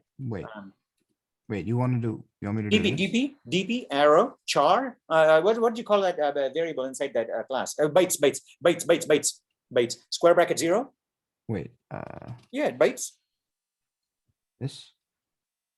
Oh no, DP arrow. You got the char there. Get rid of the char. Get rid of the word char. Right. DP arrow bytes, and you get rid of the space too. Right? Yeah. Bytes of 0. Bytes of 0. 0, 1, 2, 3. You only got 4 bytes. Right? Equals 0. 0. Now copy that line 4 times. Right? Triple click, Command C. No, don't drag. Triple click. All right, Command C. Right, next line, paste. Yeah. All right, now change 0, 1, 2, 3, 0, 1, 2, 3. Right, so 4 bytes. Now 0, 1, 0, 1, 0, 1, 0, 1. Okay, all right. So you've got dummy in memory, 4 bytes, 0, 1, 0, 1. Now on the next line, you're going to say, just one line, okay? Give me 2 minutes. Well, 1 minute, okay? On the next line, you're going to say, what's that dummy dot t equals new dummy? No, get rid of that line. Okay. Yeah, triple click and delete. Okay, all right. Now on the next line, you're going to say dummy2 star DP2. A blank line before that too. Star. Yeah, star DP2 equals. Now we're not going to do a new, right? You're going to say within parentheses, you're going to say dummy2 star. 2 star. Okay, you put a space between dummy 2 and star. Oh, Yeah. All right. On the other line, you're going to say space DP. All right. Okay. Here? All right. There you go. Yeah. This is semicolon. Okay. That's enough for you to experiment with. Okay. So now Okay. what you've got is that you've got a pointer to a dummy 1 object, which is 4 bytes, and it's got 4 characters in it. Yeah. mm-hmm. Now you've also got a pointer to a dummy 2 object, but that's not pointing to a dummy 2 object. It's actually pointing to a dummy 1 object, but it thinks it's a dummy 2 object. Yes. Okay. That's what the syntax means. You took a dummy 1, a pointer to dummy 1, right? Now, you took a pointer to a dummy 1, and you told the compiler it's actually pointing to a dummy 2. That's what that line means. Now, Okay. so the things to find out is, first of all, whether it would compile. I think it should compile, right? It should let you do that. It's called typecasting, right? So it should compile, and then if it runs, you can also poke around inside of dummy 2. That, DP2. What's DP2 got in it? Has it actually got an integer whose value is 0, 1, 0, 1? Right? Mm. You know what the value of an integer 0, 1, 0, 1? Not binary 0, 1, 0, 1, right? 0, 1, 0, 1 should be 1 plus 2 to the 7, 15. That's 16th bit. 2 to the 16. What's 2 to the 16? 65. Is it 65k? 65536 plus 1. So it should be the integer should be 65537. I don't know. I think that's what integer. Assuming I've got the right ordering, that should be. Even if it's little endian or big endian, it should be the same. 0, 1, 0, 1. Okay, that's a kind of cool coincidence there. So you should find out. Wait, so why would it be that integer? I'm confused. Because we got 0, 1, 0, 1 integers 4 bytes. Yeah. Do you want me to talk about that? I can switch off the timer and talk about that again. Alexa, stop the timer. No, Alexa, stop are the you just timer for saying 1 like? minute. Are you just saying it creates a binary thing of 0, 1, 0, 1, and then No. you Just calculate give me 1 sec, okay? Alexa, stop the timer. Or does anyone else understand this? Alexa, start a Okay, timer for okay. 3 minutes. Just to clarify that. No. Do you want me to talk about that? Is Would you it- say Hiram? it goes back yeah, to data sure. representation. Yeah, please. If you guys want. You want Yeah, me? okay. Yeah. Hiram, do you want to take a crack at it, or I'm happy to? Wait, so we're storing those zeros and ones as chars, right? Huh, Basically bytes. A char is an alias for a byte, essentially. I see. That's really interesting. Yeah. I- Hey, Neil, why don't you on the right on the console just type out these numbers right on the console on the right side. Right. Type in the first character is going to be 000000000. Yes or no? Space. What's the second character going to be? That, but what? Or am I misunderstanding this? You said the second character is something. What did you set it to? 0000001. I set it to 0001. Man, you joined my meeting twice, Neil. See, I got an email saying you joined my meeting 2 times. Yeah, I was trying to find the right meeting. My bad. Oh, but you did check out the other one. I said that's fine. All right, good. All right, no worries. All right, well, so and yeah, the other 2 bytes. Now that is your 4-byte number. What is that 4-byte number? So that's a cool way to find out, I think. Right, that's your 4-byte integer. In integer, 4 bytes. Integer 4 bytes. Yes. Mhm. Well, you can run it obviously. That's not. But you can. Okay. What is the value of that number? You should be able to convert from binary to decimal. Yes. So the first digit, the least significant bit, is 2 to the 0. Yes or no? So you got 1 2 to the 0 in there. Yes. Mhm. Okay. What other powers of 2 do you have in that number? Someone want to help me out here because I'm confused. All right. So that number 0 all the way, that is a 16-bit number. Yes. This is 32-bit Yeah, when you say number, That's a you're 32-bit referring to number. the first one, right? Hmm? Or everything. Yeah, the units digit. What the units? Are you saying digit this is a whole? Okay, this That's is a one whole number. number. That's one number. That's one Okay, number. okay. You can imagine the spaces to be commas or something. Okay. All right. Because Okay. if you don't have spaces, it's going to be hard for us to count. That's why we have the spaces. So this is 2 to the 0, and then this is 2 to the 1, 2 to 2, 3, 4, 5, 6, 7, 8. What? 16, 17. No, that's 16. I think that's 16. This is 2 to the 17 right here, right? Oh, This it's 2 to the one. 17. All Wait, right. would it be really? Because like the first Yeah, digit yeah, was it's 2 to the 16, 0, 16, 16. so it's Yeah, 16. Yeah, it's 16. Oh, wait. 16. Yeah, all right. Oh, yeah, Thank my bad, you. my bad. Yeah, thank Yeah. you. Yeah. All right. So it is 16, Neil. Sorry. Yeah. All right. Okay. You got So it would be 1, 2 to the 16 plus 1. 1. Yeah. All right, 2 to the 16 plus 1, and calculate that. Okay. 65537. Yeah. All right. So that's why it is. All right. Good. So that's the reason. Does it make sense, all of you? Should we like run it and with a You cout run on it, and you what also you should DP2 poke is? around. Yeah, and after that, you should print out the value of n and to see if that's what you got. And then you should try and change the value of n by changing the bytes. Wait, Right now, you so get to play See around how with it's the data star types, right? DP2. You can change the value. You can Oh, say, hey, what happens if I DP2. change, the second byte to something Wait, no, else? DP2 int? I don't know. Can I disappear? wait. Yeah, sure. Okay. All right, you can call me, okay? You can call me. I'll be around, and I'd be happy to help you. But I think you guys have a half hour to play, okay? To play, Okay. and anything you get stuck on, just call me. And I think you have enough problems. If you run out of problems too, call me. I think we have The only thing I don't want to hear is Yeah, I don't think we're silence, gonna okay? get through both of these. Yeah, the link Yeah. list and the Just no stuff. silence. Just keep talking. If All right. if you're silent, I'll come back. Okay. got it. All right. So how should we see out the value of DP2? Because You It's have to do the what is it called? The pointer. I forgot the word. dereferencing? Dereference, yes. So Are we the problem, printing out what I'm the- struggling with is Wait, Alex. we wait, didn't. hold on. I think Alex is asking a yeah, question. yeah. What'd you say? Oh, I thought we were just gonna print out n. We're not?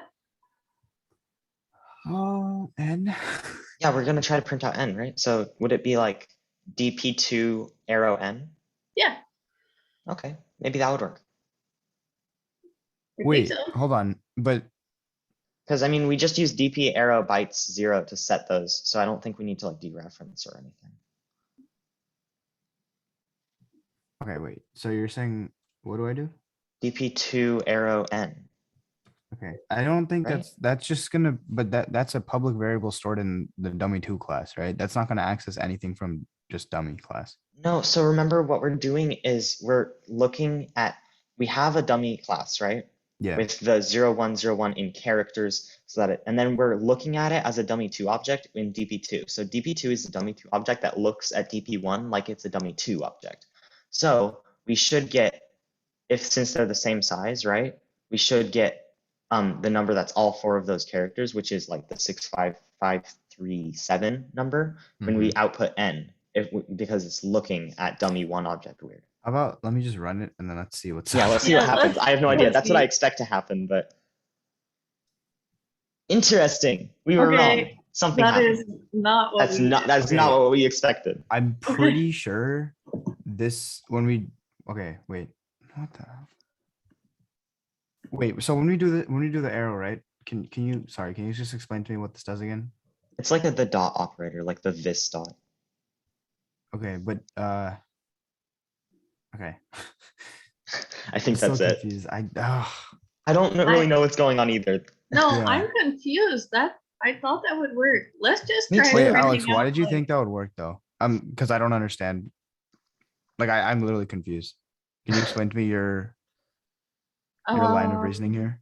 So DP2 is of type dummy2. So the Okay. axis and where we have to do arrow and the question is, what did casting DP to that pointer do? Are you saying wait, so when you do the arrow to N, what does that do? From Oh, DP2 to N? That looks at the dummy2 class and then DP2, whatever is in that memory address, and it gets the public N value. Okay, but N is just some randomly assigned integer.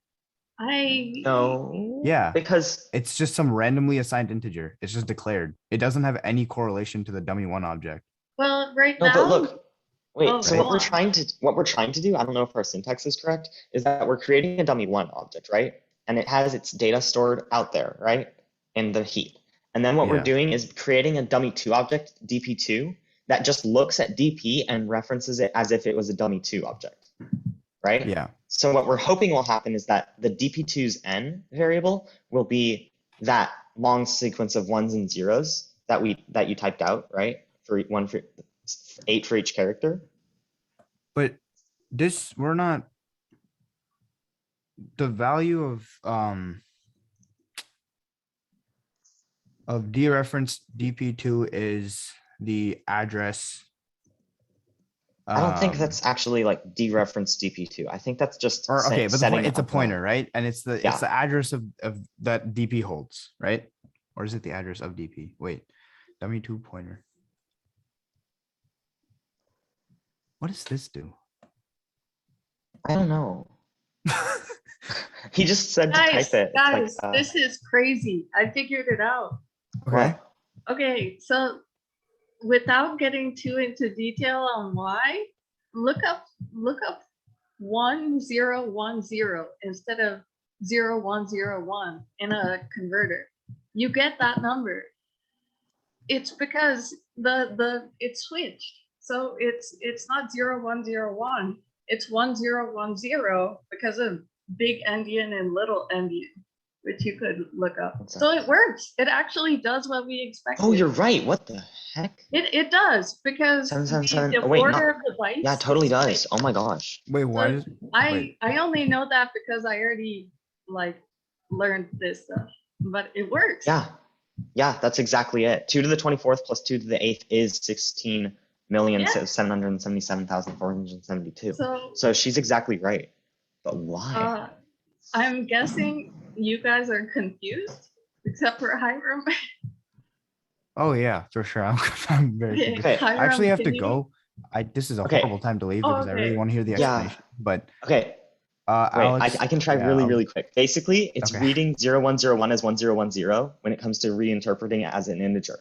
Okay. So if Yeah. you just had flipped in your long expression of it, the ones and the zeros, then we would get the binary representation of 16,777,472. Yes, exactly. But I don't know why it's reading them backwards. I Okay. think That I do. still Okay. to me doesn't explain because n is not an attribute. It's just a class variable. So I don't No, it understand is. how It is an attribute. But- It would have to be a static variable in the class in order for it to be a class attribute.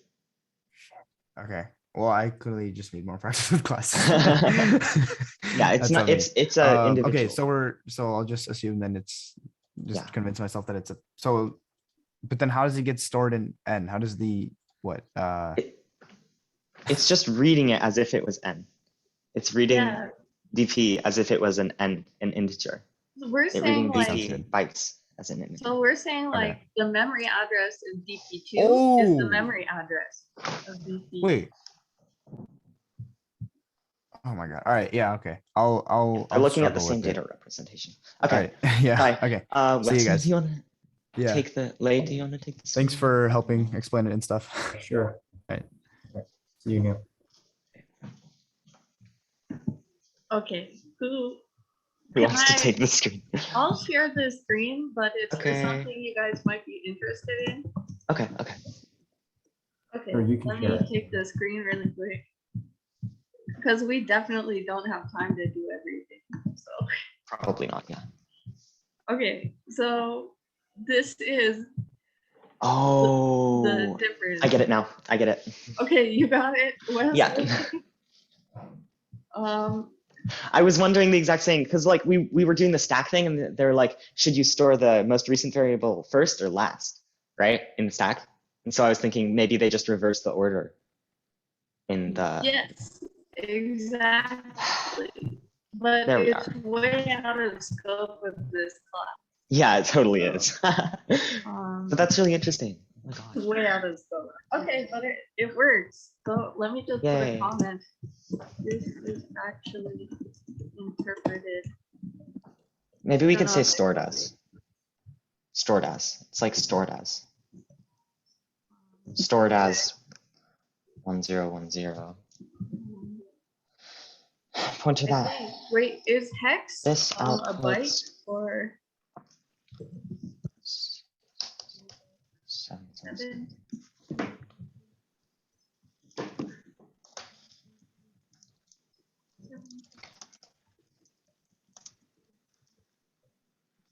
Oh shoot, I don't as maybe like in comments. No, like as characters, like this. 1 1. I cannot type. Yeah, that looks better. 0. Yeah, Like do that, right? Okay. Wait, so I'll copy this over there Yeah, really quick. Actually, no, you just type it. no, you can do it. Fine, I don't like But typing. you have a vision. I don't have a vision. Okay, fine, whatever. Wait, what the heck? Okay, maybe I'm weird. I have it set to I think Basis definitely Neil has a good point. That this is confusing. Yeah, this is definitely confusing. Says the memory address.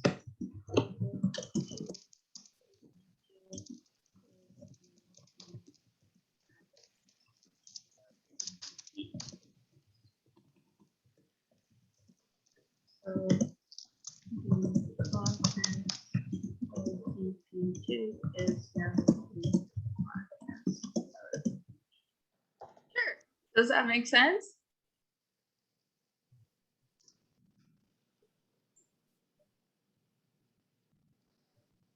Is that correct even? It could be incorrect. Let me see. So the contents of, I would say like the contents of DP is being read as a DP, as a dummy2 Yeah, object. you can change it. Okay, that sounds good. So I would say like DP2 is just reading DP as a dummy2 object instead of a dummy1. This is. Oh wait, the- no, referencing and Yeah, referencing referencing. DP as a dummy2 object. That's really good. Okay, yeah. Okay, now let's get on to that loop question Okay, from let me, earlier. so we need a current node. So, Yeah, okay, so let's make one node at first, right? Because we need to save that node, right? yes. So wait, node, wait, maybe first, oh shoot, how should we name these new nodes? Or should we make a vector or something? No, that's cheating. That's so cheating. Wait, how are we gonna name these nodes? We don't have to make a vector. I'm kind of cheating because I've done this. Yeah, a exactly, lot. right? Yeah, that's totally cheating. I'm just trying to Okay, figure out I'll how let to you name the continue. nodes. Like, how are we gonna name the nodes? So I usually just have a current pointer. So you need a pointer to the first. So you're right, because it's a linked list. Okay. So that's the head. And then, why is it angry at that? It's just lag. And then you're gonna need a current, and you keep taking the current and saying next, and then current equals next. And you keep doing that until you hit the last. And Wait, then so you we're get just rid of like, current. I see. So wait, we're just like, we're just gonna like make the pointer set the node equal to it and then leave it. Yeah, you just leave it like it exists, but Okay. you don't have any Right, so we're reference. leaving it in the heap, but without a reference to it. That's interesting. Okay. Okay, I'll let you kind of do this because I've done Wait. it a million times. Oh, you've done it before. Okay. Yeah, like let's see. interview questions. It's Oh, like, I see. Yeah. Okay. So we're gonna want. So we have our first P. First pointer to our node. so yeah, we'll need a head. I don't know if we should put the head outside. It's like, I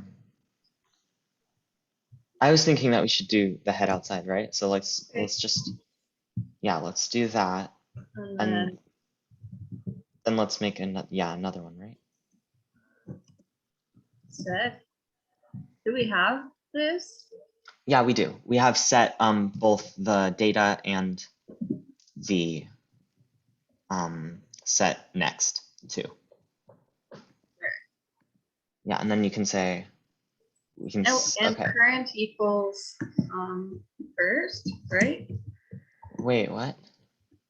We don't want to do that, do we? Oh, do we? Oh, yeah, we sort of do, don't we? Okay, now. Wait, so how are we? So we're storing first P, right? And then we're setting our current one to first P so that we can use it in our for loop without Yes. messing up first P. Okay. And let me rename this. Okay, that sounds Okay, good. you can attempt the for Okay, loop. so what I want to do every time in the for loop is we're gonna start, and we're gonna start with saying that we have our current pointer, and we need to set that. Wait, yeah, we need to set the current pointer. So current P set data rand modulo 20. Oh wait, max rand. Wait, isn't it rand max? Should I rename it? Which one? No, I'm just. Oh, sorry, you already had a variable. My bad. I hope thought I'm not overwriting the. No, it's totally fine. Okay. Max rand, and then current. Okay, and then we're gonna want to make a new one, right? So node next P. Wait, I need the star. That means I can get rid of this. This is perfect. Next P. Oh yeah, we don't need that because it's just a pointer that we're doing. It's not. I see. Actually, Okay. I like next P. Next P equals new node. Yeah, equals new node, right? And then we can say that the current P, and then we need to set the next P, right? I think so. And then we can, right after that, just say that, oh my gosh. This, yep, current P is now next P. Current, And we yeah, forget about P, last current. next P, and that lets us oh my gosh, I used an arrow, why? Next P, why can't I type? Okay, so let's see, I want to go through this again. So we have our head P, and we're setting our current one to head at first. Then in our loop, we're going to first set the data of the current one, create the next node, then set our next node, the next of our current one to the next node pointer, and then set our current pointer to the next pointer so that we can move on. Okay, that sounds pretty good. I want to try it. Yeah. We can. Should we? Wait, now, oh, right, now we need to make a for loop to print them out, huh? I think we should. Yeah. So I For, think this is a while loop. oh yeah, that's a better idea. Wait, so, oh, right, it would have an initial value of null pointer, right? So I can say while current, wait, can I reuse current p? And just say Current- current P is now head. Wait, no, yeah, we Or- need to reset current p, huh? Current p equals head. You caught this really quickly. For size t I equals 0, I is less than wait, no, why am I doing that? It's a while loop. While, because I don't want to cheat. Current p, and then we're gonna go and Can you say say if it does Get not next. equal null pointer, get or while next next is not null? is not equal to null pointer, right? I don't and then- know. I've never done it. And then we're gonna say cout current p dun dun get data. I think that should. Oh wait, endl. Wait, no. Should we do an endl? Wait, no. Wait, how do I want to do this? I want like. Wait, no, that's not quite right either. Let's just go with if. No, that doesn't work. You're trying to not have a comma at the end? Yeah. Yeah, I hate that. Whatever. I'm not gonna do it. It can have the stupid comma. Yeah. Okay, that'll be hard with the linked list. I could probably do it by like saying like if the next one isn't a null pointer, checking early, but that's just like Yeah. redundant and annoying, so I don't want to do that. Oh, and then I need to set current p equals wait. Do I need an intermediary? I can probably just I don't think so, because we don't care if we current lose. p, because I'm just wondering if I can like do this. Current p equals current p arrow get next. Can I do that? You can. Yeah. Okay. Okay. Then I This think is this should very work. similar to Quest 9. Really? Okay. Yeah. Let's see if it works. I bet. I don't know. We did it really fast. Haha, yes. Success. Wait, yeah. How many nodes are there though? 3, 4, 5. Yeah, it's 10. It's 10 nodes. No way. We vibing. It works the first time. That's amazing. Wait, what? It I mean, works this is the how my first code time. works most of the time. I'm pretty good at making it work the first time. Yeah, that was super good. In fact, I'm so bad at testing. I do the entire quest and then I test it. It's Oh, so I did stupid. too. I It's write a so comment. bad. I What else would you really do? shouldn't be doing that. Oh, you should test your code as you're writing it, right? Because otherwise you No. can like get a million errors and then you have to fix them all at once. But You should. yeah, I really should be I testing. do But that. I do it your way, Hiram. yeah, I'm glad to know that it's not just me that doesn't test their code as they're writing. No, I have a comment done but not tested. Like, and I put Oh the yeah, comment. I see. Yeah, I also have a tested comment, but like I also can just remember which ones I've tested because I usually do it in one sitting. Okay, so So what- I guess we finished it early. Yeah. Wait, does everyone understand what I did, or is it just me? Wesley, did you get it? I think I kind of get it. Yeah. Okay. Okay. Okay, then I guess we did need more problems. All right, then this class is over. See I you guess guys. so, huh?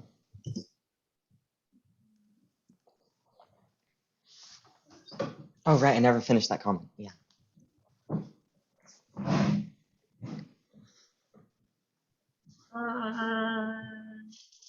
Yeah, I don't know. Should we get off or wait for Anand? I don't know. Should we call him back here and like see what Yeah, if he can has we another get problem here? for us?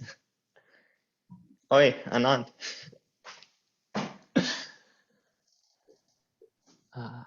Anand? Anand. Oh, Hello. I see him shaking. You're muted.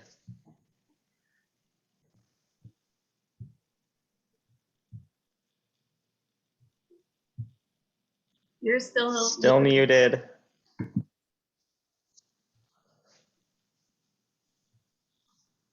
my gosh, something wrong with his audio?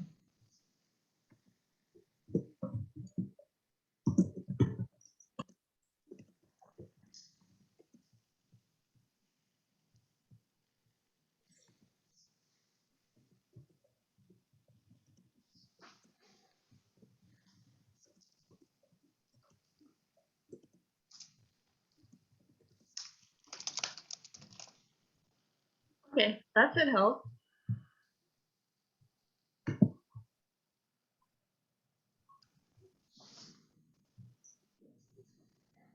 Anand, you're still muted.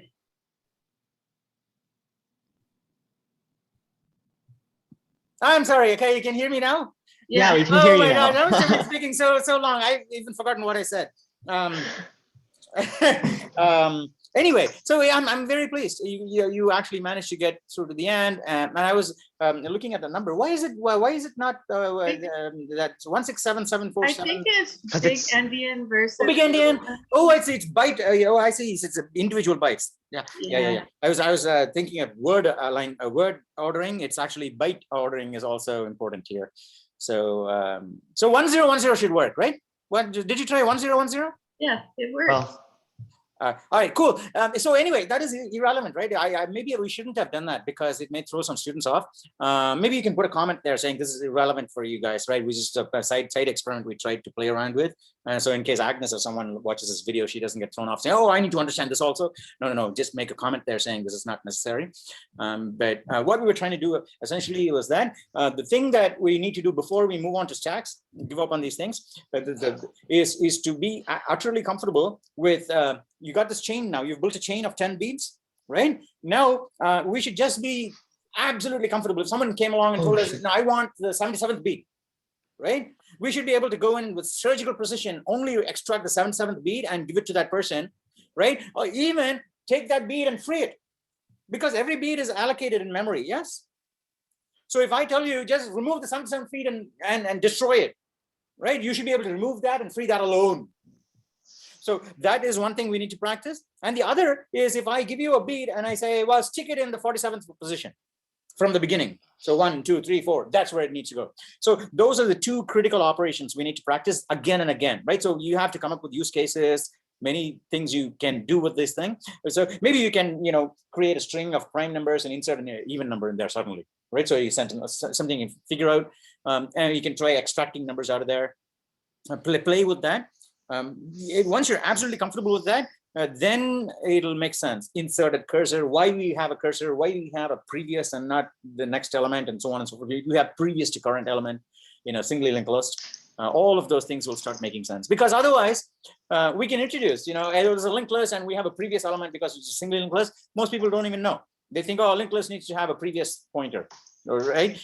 But the reason we have it is because without that, there's no way of going back from this node. Yeah, right. You try it either way, both ways, and you'll find out, right?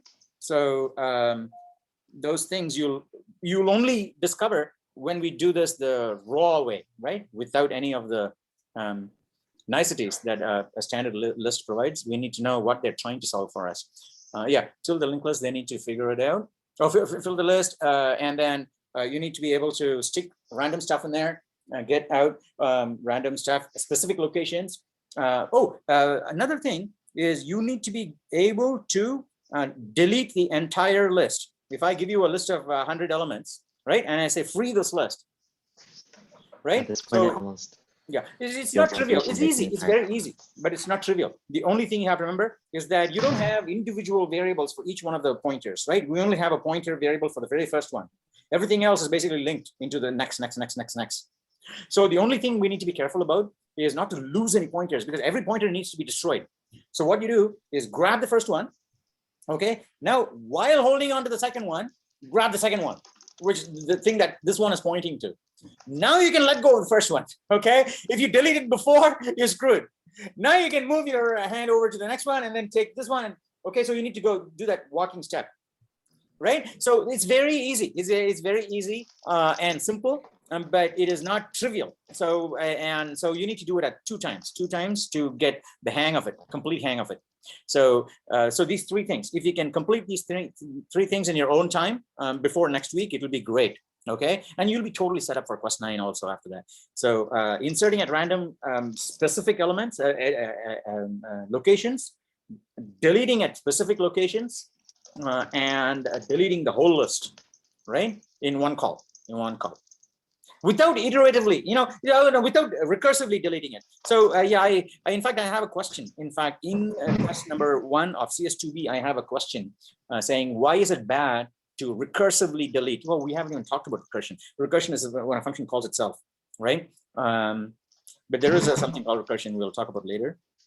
But the thing is, you can use a recursive destructor to get rid of an entire list, but it's bad.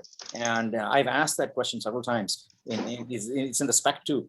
But every quarter, maybe 1 or 2% of the students actually pick up on the right reason and discuss it in some quarters. Nobody does, right? But I don't answer it for anyone. And but you'll find it interesting why that is. If you once you implement a few of these lists.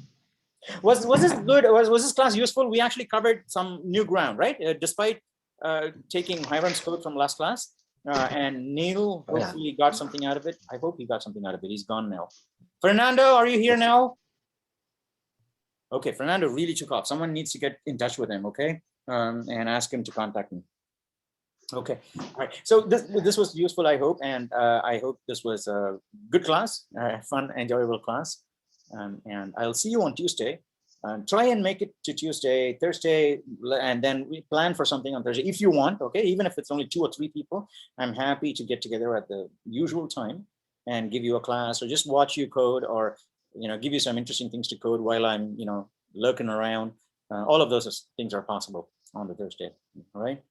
So thank you so much for being part of this class, really, right? Because if I'm just here, I'm talking to the computer, it doesn't work, right? So the fact that you guys are there, intelligent people on the other side who are also able to reciprocate in a rich and fulfilling way, and that all makes this whole thing worthwhile, the class worthwhile.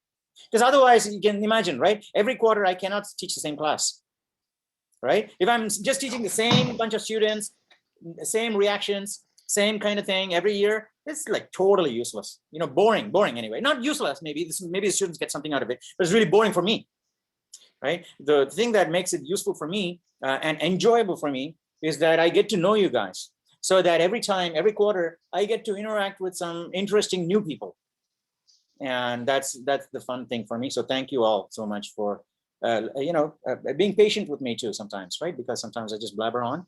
And but hopefully I'm still able to cover all of the required material for this class. Yeah, and if not, you should just let me know. And if there are specific topics that you feel I'm missing, just let me know. I'm happy to cover that, even if it means making a special class for that, right? At your convenience, right? When the most of you are available, I can make a time available for me to come then to talk to you. So thank you all so much, and I hope you have a fantastic. This is Thursday. Yeah, I hope you have a fantastic.